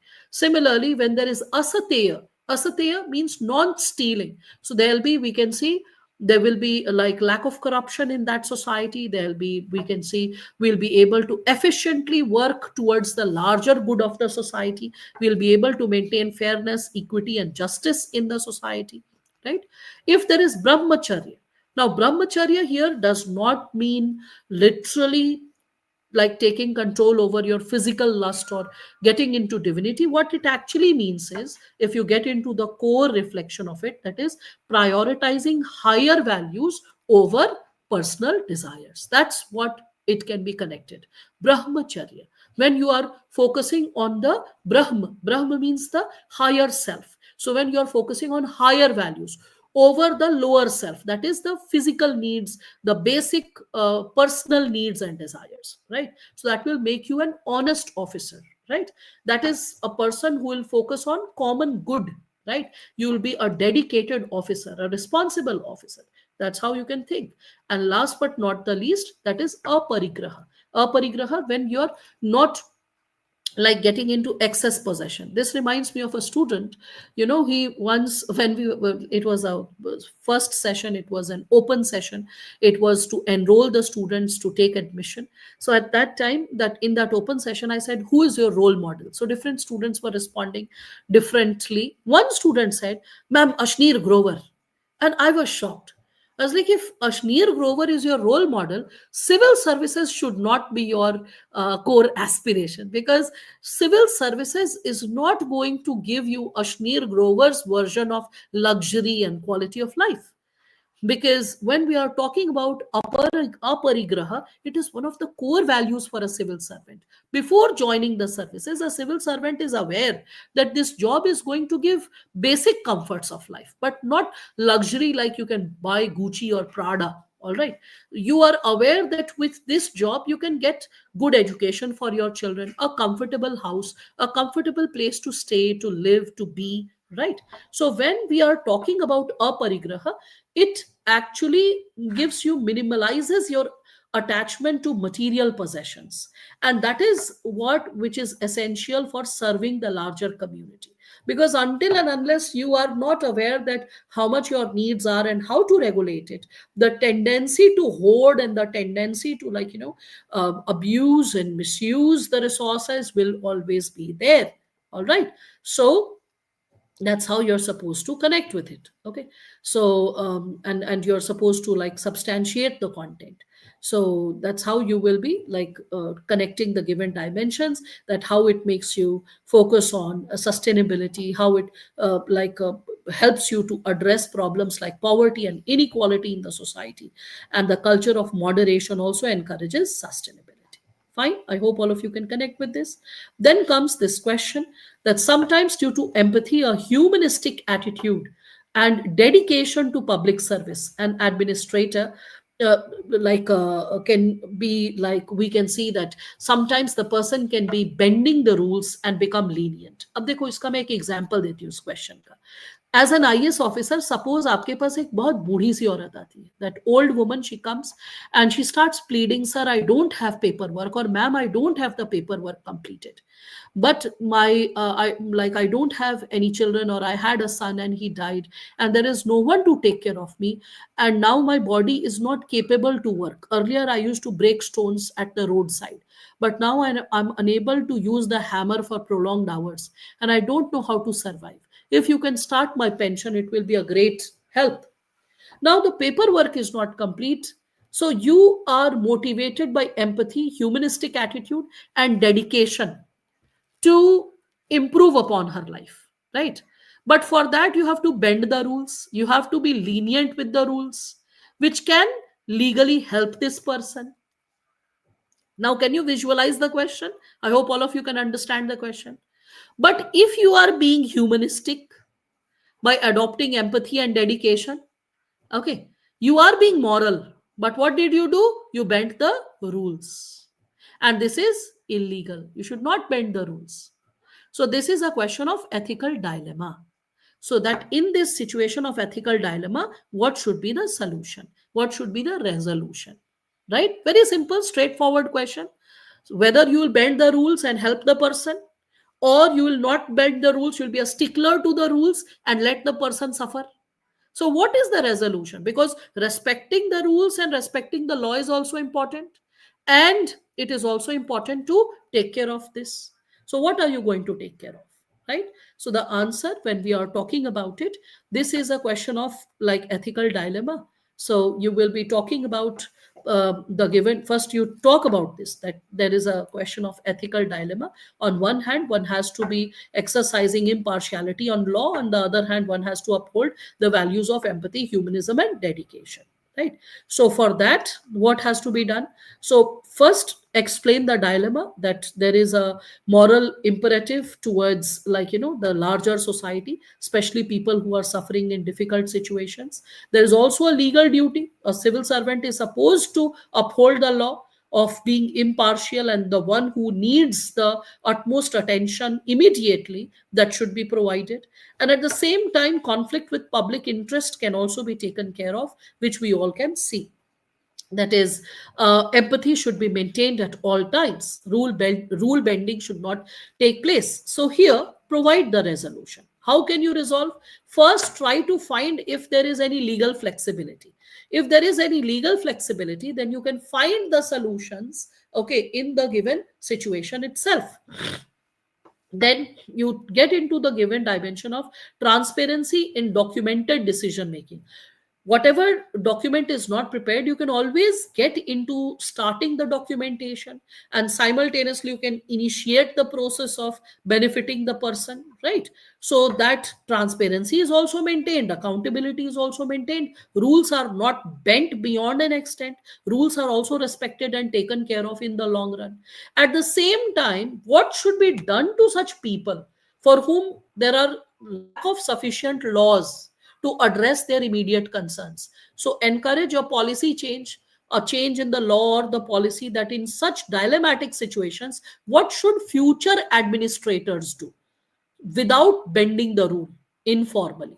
So try to also work on, like, policy change, or the change in the law, amending the law, and also enhanced empathy through alternative support. Meanwhile, what you can do, you can encourage NGOs who are taking care of, like, let's say, that senior citizen or something like that, to take care of the person for 2 months. Meanwhile, you can get the paperwork done, right? So that's how you can take care of the situation with empathy as well as the alternative support. I hope you can connect. And then commitment to fairness is also maintained in such a situation. So at all times, you are able to ensure the self control, job satisfaction, and performance. You're not getting swayed or driven by the ethical dilemma. Another very straightforward question that was asked was, like, evaluate the reformative administration of Sardar Vallabhbhai Patel. And so you have to evaluate his reformative administration, and in the process of evaluating his reformative administration, like in the process of administering what changes he brought, that's what reformative administration means, what reforms he brought in administering, in governing. So like reforms in governance, reforms in administration, and how he upheld moral integrity, attitude, aptitude, right? That is something that you have to work towards. All right, so let us like reflect upon the same when we are discussing about it. So here, when you're starting with this given dimension, you can work towards these given possibilities. So you can just work on the dimension associated with how he upheld those principles, give a basic introduction related to his reforms, moral integrity principles, how he tried, he was committed towards maintaining national unity, security, and disciplined administrative ethos. Just a brief overview, and then start off with the core points, like how he maintained moral integrity, in the process of moral integrity, how he explained or he exercised his dedication to national unity. Give an example: the integration of princely states that he like brought forth. Second, how he was a man of utmost pragmatism, or focusing on what is logical, what should be done, and realism, the two very important qualities in governance. And then you can just give the example associated with the same. And for pragmatism in governance, how he had a practical vision, due to which he was able to unify the country, and he was not able to get swayed by the emotions and the sentiments of the people or the leaders, the local leaders. So, and along with that, the second example you can talk about is associated with civil services reforms that he brought, because the like we can see the civil services that was there pre-independence, it treated people like beneficiaries, it treated people like, we can say, subjects, whereas it was high time that civil services understood that it is for serving the people. People are the real stakeholders, and that insight was driven by Sardar Patel, and that is how he brought a robust, impartial administrative structure. And his very famous statement of calling civil services as the steel frame of the country and also encouraging reforms was something that he brought. Also, we can see how he encouraged the sense of justice and equity, which is also important for administrative reform, and especially the Hyderabad police action, you can recall, and how he deployed the military to resolve the rebellious issue of the Nizam of Hyderabad, and how he tried to bring a just social action by being non-violent. You have to be non-violent most of the times, but if the iron hand has to be used, you can use it in a justified manner with minimal bloodshed, or a possibility which also takes care of the larger interest of the country. And that is something which undoubtedly highlights that how his aptitude for leadership and strategic planning was there, which also enhanced the possibility for our country in terms of fixing the narratives related to what India is all about. His we can say strong aptitude for diplomacy and his negotiations is something which was able to, we can say, unify this country. And it is such a mammothean task to do if you actually look into the given crisis, with so much of diversity being there in the country. So, and also when the princely states, they wanted to retain their autonomy, so despite allowing them to retain their autonomy, so that's how you are respecting the diversity. At the same time, you're ensuring that the integration takes place successfully, and this complex task was done. Simultaneously, we can see also that patriotism and commitment to public service was there. So he actually, you can see that Patel, he rejected his personal ambitions, and he worked towards collective good at all times. And that is something that you can see in the work that he committed at ground level, right? And that's how you'll give a veritable conclusion. Then we all can see the question says protocols and codes. of conduct are prescriptive. We did prescriptive ethics, remember? Prescriptive means as per the suitability of the situation, the do's and don'ts, right? So during COVID, the code of conduct will be different from, we can say, the code of conduct which is required in normal situations than the code of conduct required during the times of riots, or the code of conduct which is required if the area is a natural habitat for some wildlife or animals, right? So code of conduct can vary according to time or place, right? So that's something which we have to understand. Then it's saying, however, most of these are based on some cultural and moral values and norms. Means you have to talk about diversity, that how diversity needs to be ensured while taking care of protocols and code of conduct. And then it's saying explicate these values and norms. Which will values and norms? These, the diverse values and norms. So explicate these values and norms with appropriate instances. Means talk about cultural diversity, explain the cultural diversity along with which values and norms have been upheld at all times. All right. So talk about how respect for authority and hierarchy is a value which is time tested and across cultures it is fostered. Like, for example, traditionally, we have always respected the kings, we have respected senior citizens in the family, and this value that we have to respect. क्योंकि question देखो, question भूलना मत, question क्या बोल रहा है? Protocols और code of conduct कहां से निकल रहे हैं?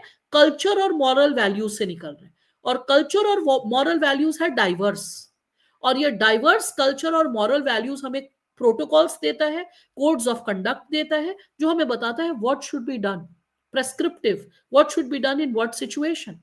ठीक है? I hope you are understanding the question. So when the question is this, पहले एक इंट्रोडक्शन दिया related to what is protocols, code of conduct, इसको हमने समझाया, फॉर्मल गाइडलाइंस है, इससे क्या क्या आता है थोड़ा सा ये सब समझा दिया. फिर प्रोटोकॉल और कोड ऑफ कंडक्ट में हमने आइडेंटिफाई किया रेस्पेक्टिंग द अथॉरिटी, हायरार्की, और उसमें फिर हमने एग्जांपल दिया मिलिट्री. मिलिट्री में बिल्कुल जरूरी है, मिलिट्री ही नहीं, ब्यूरोक्रेसी का भी एग्जांपल दे सकते हैं कि ब्यूरोक्रेसी में respecting the authority and hierarchy is very essential. उसी तरह हमारे एसेंस में, हमारे कल्चरल बैकग्राउंड में हमने इंटेग्रिटी और ऑनेस्टी को बहुत रिगार्ड किया. For centuries we have regarded like integrity and honesty, right? And it is considered in medieval times, it was considered that Indian traders, Indian businessmen were treated across the world in whichever parts they went to trade as the most honest and upright traders. Okay. Anyway, so integrity and honesty is something which we have gained from our culture. Today, how is it helpful in governance? So we can see corporate whistleblower protection. It is something by which we can see that honest people are protected. They are always encouraged to remain truthful, to ensure greater accountability in the society. Similarly, empathy and compassion, we can think of this. So empathy and compassion, when it is there, then only you can take care of issues like healthcare and education for a society. Okay, you can take care of the medical code of ethics, do no harm, patients confidentiality, all these can be taken care of. So when we are talking about code of conduct, so code of conduct for a doctor, do no harm, patients confidentiality, it is coming from age old value of empathy and compassion. All right. Again, similarly, joining the dots, you can think of equity and fairness. Equity and fairness, that is something which we, when we are taking it as a code of conduct, it will help us to promote non-discriminatory practices, just treatment, grievance redressal in time, right? Anti-discriminatory policies at workplace, right? Similarly, commitment to common good and public service. When we gain it from our past, how it gets articulated on ground? So it gets articulated in the form of protocols which mandate transparency, which mandate accountability, especially in public funds, using it very judiciously, right? Simultaneously, if we are talking about responsibility and accountability, so responsibility and accountability, like when we see it coming from our past, from our culture of ownership and ethical decision making, which kings have taken up or different leaders have taken up. So that can be connected to corporate governance, CEOs, directors. They can get inspired and they can learn how to resolve conflict of interest. Bikram and Betal stories, you can see that. Yudhishthir's ethical dilemma. There are so many ways to resolve ethical dilemma if you learn from the past and when you start incorporating it in the present. Simultaneously, confidentiality and respect for privacy. When we reflect upon that, we all can connect it with the personal privacy, the confidentiality, and how it is able to maintain the dignity and the trust of the individual. We can see that how it is related to client attorney relationship, how it is something today a lawyer can or a doctor can respect upon these values and can bring greater dignity to their work. Similarly, transparency and openness. In general, it is required, whether public sector or private sector, it is required for both, isn't it? For better delivery of public information, or we can say different types of welfare initiatives that are required for the people, right? So that's how you will be concluding. Okay, then we have this question: how can a subordinate district level civil servant maintain impartiality and dutifulness? By adopting perfect attitude and aptitude. Can you see that there's a constant focus on attitude and aptitude? So the aptitude of impartiality, the aptitude of dutifulness. Okay. And what kind of attitude is required to maintain it? We need to understand that, right? So here you can reflect upon the keywords. Here you can see there are this has been explained by like given situations like handling pressure from hostile superiors. Local politician example से इसको समझाना था, उस question का demand ही यही है, आप देखिए यहाँ पर लिखा हुआ.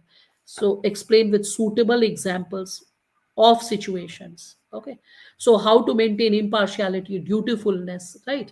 और especially जब आप hostile political या अपने seniors के साथ काम करें, या तो आपके senior hostile हैं या तो जो politicians हैं वो hostile हैं, तो आप कैसे अपने attitude और aptitude को maintain करेंगे? तो यहाँ पर जैसे मान लीजिए आपके hostile local politician है, तो डिस्ट्रिक्ट कलेक्टर आप हैं और आपको प्रेशर मिल रहा है. What is it? There is a construction project and the person is saying you don't need to meet the environmental standard. So how will you handle this situation? So you'll maintain integrity, dedication. You'll understand the long-term benefits and that are required for the community rather than the interest of the particular few. What is the aptitude you need? So the aptitude you need is that you have to clearly articulate the environmental guidelines. Okay, and you have to give evidence backed rationale to the politician that if these evidence comes in public fora, then it will backfire for the politician. So, and that is something which will demonstrate your expertise on the issue. And the outcome will be this, that the environmental considerations will somewhere be regarded, and it will also show that you are not exercising any kind of favoritism or any kind of personal gain. Another example, dealing with a misinformed public. There are times that people are misinformed and that leads to public unrest. And in that situation, like for example, new vaccine has been launched and people have been informed that by using the vaccine, you lose your virility or you lose your efficiency to work, or it leads to new diseases.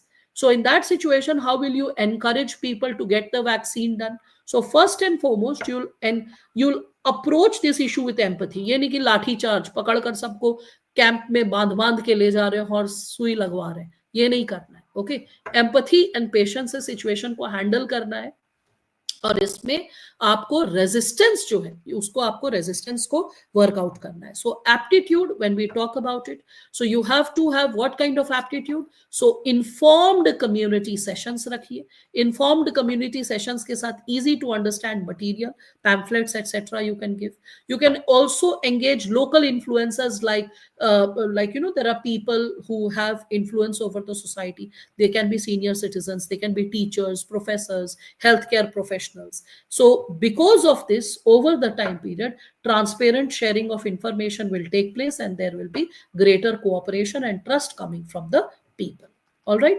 Then there is maintaining impartiality in resource allocation. इसमें favoritism अक्सर हो जाता है ना, तो उसी situation को आपको लाना है. तो district आप collector है and suppose you get disaster relief funds and there is too much of pressure from the political leaders to, like, direct more resources in certain areas regardless of need, because maybe that's their constituency. So in this situation, how will you do? So you have to focus on fairness and impartiality, right? And in that situation, what will you do? You'll show the data driven criteria, that this area is suffering in this manner. If this is not done, how it can backfire. So that will bring transparency, documentation of the process will take place, and that will also defend your decisions, that why you are taking a decision in that manner. So that will ensure public's confidence towards the administration, and that's how you can see the change can be brought about. All right. Further, we can see managing politically sensitive investigation. If that's happening, politically sensitive investigation, and suppose a public sector project is there where funds have been misappropriated, and there are certain influential local figures who have misappropriated the funds, how should you go ahead with the given dimension? So you should exercise impartiality. Investigation should be without any preconceived judgment, so that the person who has been targeted, that person is also not a victim of labeling. Free and fair investigation is carried forward, methodical investigation is carried forward. All right. And what will be the outcome? So there will be professional transparency, investigation will be neat and fair, right? And that is how you are able to balance, you're able to balance the given sub dimensions. All right. Then we all can see there is the second last question: the administration, the politics, the public life. It is expected to be satisfying post independent India. So the administration, first part A, the politics, subpart B, public life, they were expected इनसे expect किया गया था कि ये सब हमारा satisfying होगा post independence. But the situation, what has happened, it has worsened in some states. So, what is the question? This is the information that administration, politics, public life, it has worsened. So, what is the question? The question is find moral and attitudinal explanation. Moral and attitudinal explanation, that how you will improve upon the situation. All right. So, we all can see we are going to like move ahead with the given dimension. Here we'll be talking about how the we can like expect, anticipate some freedom which can lead to progress, social justice, responsive and transparent government.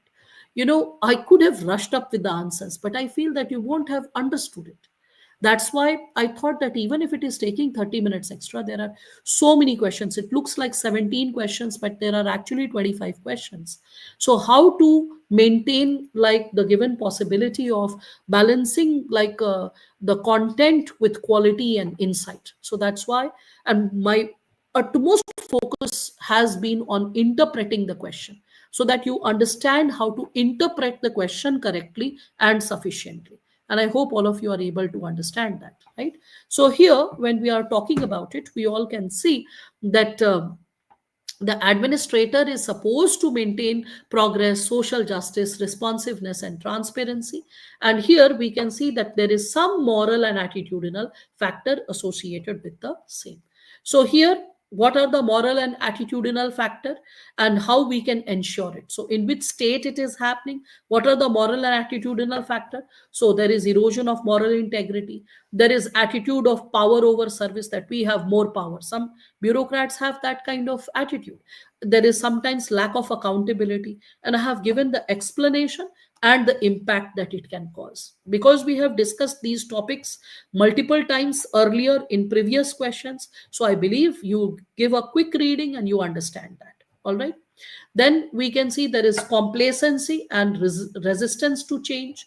Sometimes that also happens, that the bureaucrats are not ready to change according to the suitability of time, and that also creates problems. So how we can work towards that?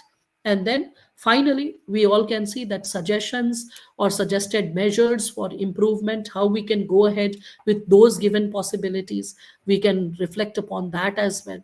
And then we can also work towards the given dimension associated with how to overcome these dilemmas or these problems. So you can talk about how to reinforce moral education and ethical training, by mandating the officials, the civil servants, to undergo workshops and seminars, which is very, very important, whereby their ethical training is done so that they are able to nurture these qualities. Then we can see that strengthening accountability and transparency can be there by like establishing independent anti-corruption bodies, regular auditing, citizen oversight committees, so that this they don't feel, the civil servants don't feel they are all powerful. No one can catch hold of them. No one can question them. They actually fear the law, and they actually understand that how important it is to maintain transparency and good governance. All right. Then how to maintain like self-service or service-oriented culture. So how to maintain a professionally dedicated welfare practice and power-driven possibilities, right? And then after that, when we are talking about it, we also can talk about like encouraging civic participation and local governance. So when people learn how to participate, participatory budgeting, town hall meeting, feedback mechanism, people themselves can give feedback to the civil servant, what kind of interventions are required and what kind of breakthroughs can be created.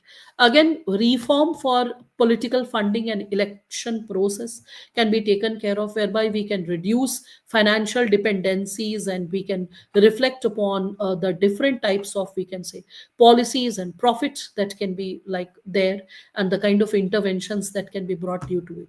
We can also monitor political donations, and we can influence the, we can say, money and all the given dimensions related to the same. So that will also bring in the transparency. In this, election commission can also play a very crucial role if we strengthen it. We can also work towards like regulating the performance of audits and incentive and ethical behavior. That is also, if it is strictly enforced, we can see that sanctions are taken care of and greater transparency is ensured. All right.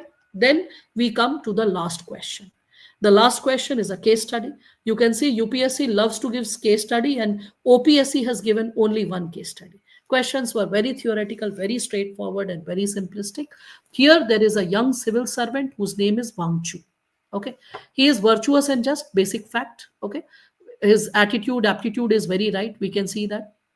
But the only thing, he never bent to illegal and immoral people and their actions. And he faced them, and he used to take action against them directly or indirectly. So in सबको खिलाफ ये हमेशा action लिया. For this he suffered from the atrocities of them. So, and their we can say, and their appointed hooligans, corrupt politicians, officers, ठीक है, ये लोग सारे लोग इस मिस इन्फॉर्म्ड पीपल, ये लोगों को मतलब सही इंफॉर्मेशन नहीं जाता था कि वांगचू कितना अच्छा इंसान है, कितना बढ़िया ऑफिसर है. And constantly there was things working against the tide for him. So he was harassed, we can see, he was emotionally tortured. These are facts of the case है, ठीक है. He was even physically assaulted, पीटा भी गया है, ठीक है. He was offended, degraded many times, है ना. He has also been transferred. He has been he has experienced suspensions. तो जब भी वो बंदा ऐसा से कोई भी एक्शन लेता है, तो उसके खिलाफ ये सब कार्रवाई होती है. तो he could not go with corruption and corrupt people. He adopted the Gandhian simplicity. चुपचाप सह लेता था, पिट जाता था, प्रे कर लेता था, और रिटायरमेंट के बाद उसने पढ़ा कृष्ण को, Krishna from Mahabharata. And when he read about Krishna, he came across passages which spoke of Krishna's valor, tactics, diplomacy, love, dutifulness, okay, in all peace and conflict situations. और जब उसने पढ़ा कृष्ण के एक्शन को, उसने अपने एक्शन को एनालाइज करना शुरू किया कि मैंने क्या जिया, how I have handled my uprightness and my action. He started thinking.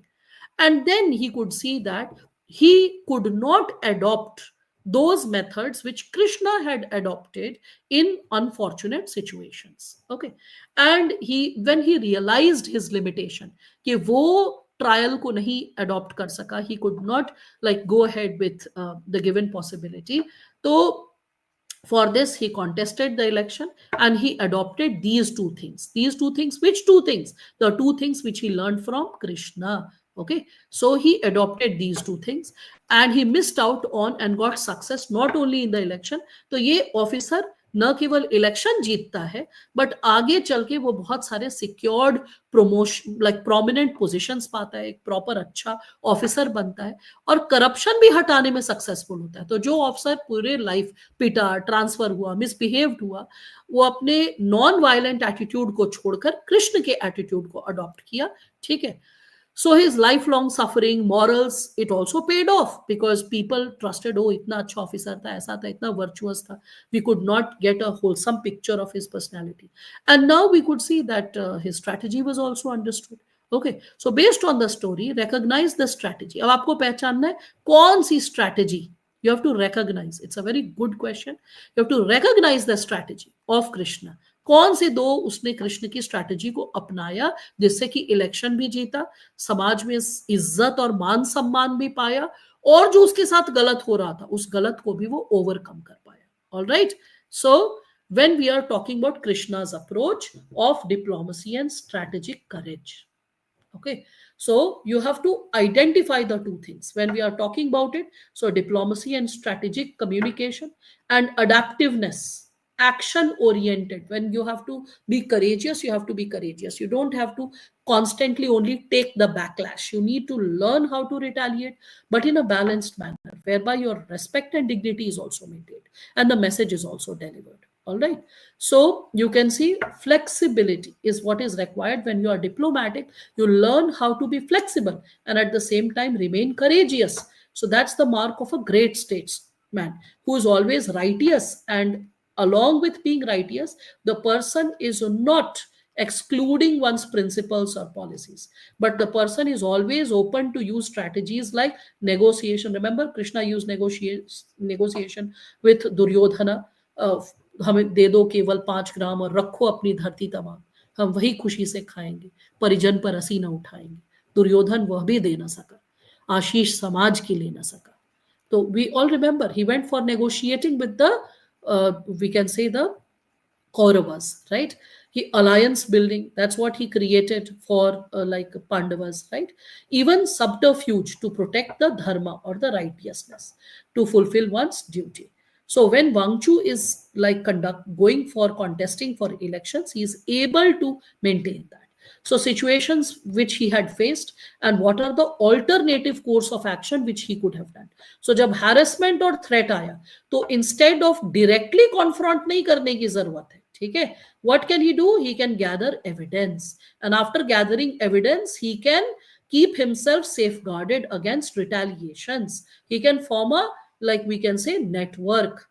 जब उसको इमोशनल टॉर्चर किया जा रहा था, so with respect to emotional torture and defamation, what he could do, he could have used persuasive measures, he could have used compassionate language to bring greater clarity, to clarify his position, okay, rather than risking the possibility, okay.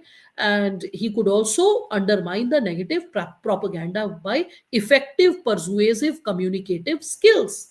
जब उसके साथ physical assault हो रहा था, मार पिटाई हो रही थी, so in that situation, he could have sought alliances in the system with, we can say, higher system, and get, like we can say, bodyguards and more, we can say, security, non-officials or social media, by which he could highlight that how there is unnecessary like pressure and attacks exercised towards him, and how he needs to be safeguarded. Again, we can see when there is misunderstanding and public mistrust, then what he could do, he could direct public engagement in this manner, that there could be better dialogue that could be conducted, there could be, like, corruption free possibility, and educate the people about the given possibility, the unjust, the that is being exercised towards them, the resources that are getting wasted and people are unaware of it. And then he would be able to protect himself as well as the larger mission of protecting public interest. And then we can see frequent punitive action, छोटा मोटा जो action political leaders उसके खिलाफ ले रहे थे, उसको भी वो exercise कर सकता था by engaging a sympathetic politician or higher level officers who valued the reforms that he was taking up, the actions that he was taking up. He could reach out to those politicians, reach out to those officers, and then he could have strengthened his position to get meaningful action taken. Isolation due to lack of allies, तो अब वो उसको क्या है, वो network बना सकता है, नेटवर्क मीडिया के साथ, एनजीओ के साथ, है ना, सो लाइक माइंडेड कॉलीग्स के साथ, सीनियर्स के साथ, ठीक है, so seniors, media, you can talk about civil society, right, all these given dimensions you can talk about, and that is how he could address the situation. Last but not the least, जो उसको difficulty थी achieving reforms, rigidity जो है system में, उसके लिए वो क्या यूज कर सकता है, he could have used incremental reforms, okay, for the jurisdiction, and he could have chosen small achievable reforms rather than the wholesome reform of the system, and that's how he could have garnered public support and this given possibility. And that's how, like, we can say that Krishna's tactics, it could have transformed like his moral uprightness into a more resilient and strategic possibility, right? I hope all of you are able to connect with this given dimension, right? So this brings our discussion to an end, and I hope it was a fruitful situation for all of you, and I hope all of you can understand this given dimension, how it has been explained so far, and this is something which has brought greater insight and clarity to what has been discussed. So, on this note, I would like to call off the session and thank you so much for being such a patient audience. I took 40 minutes almost extra, but I hope it was worth it. And you will get into practicing more, and you will focus on interpreting the questions better and writing and revising. All right. Thank you so much. Take care. Have a great day and brilliant preparation. God bless. Take care.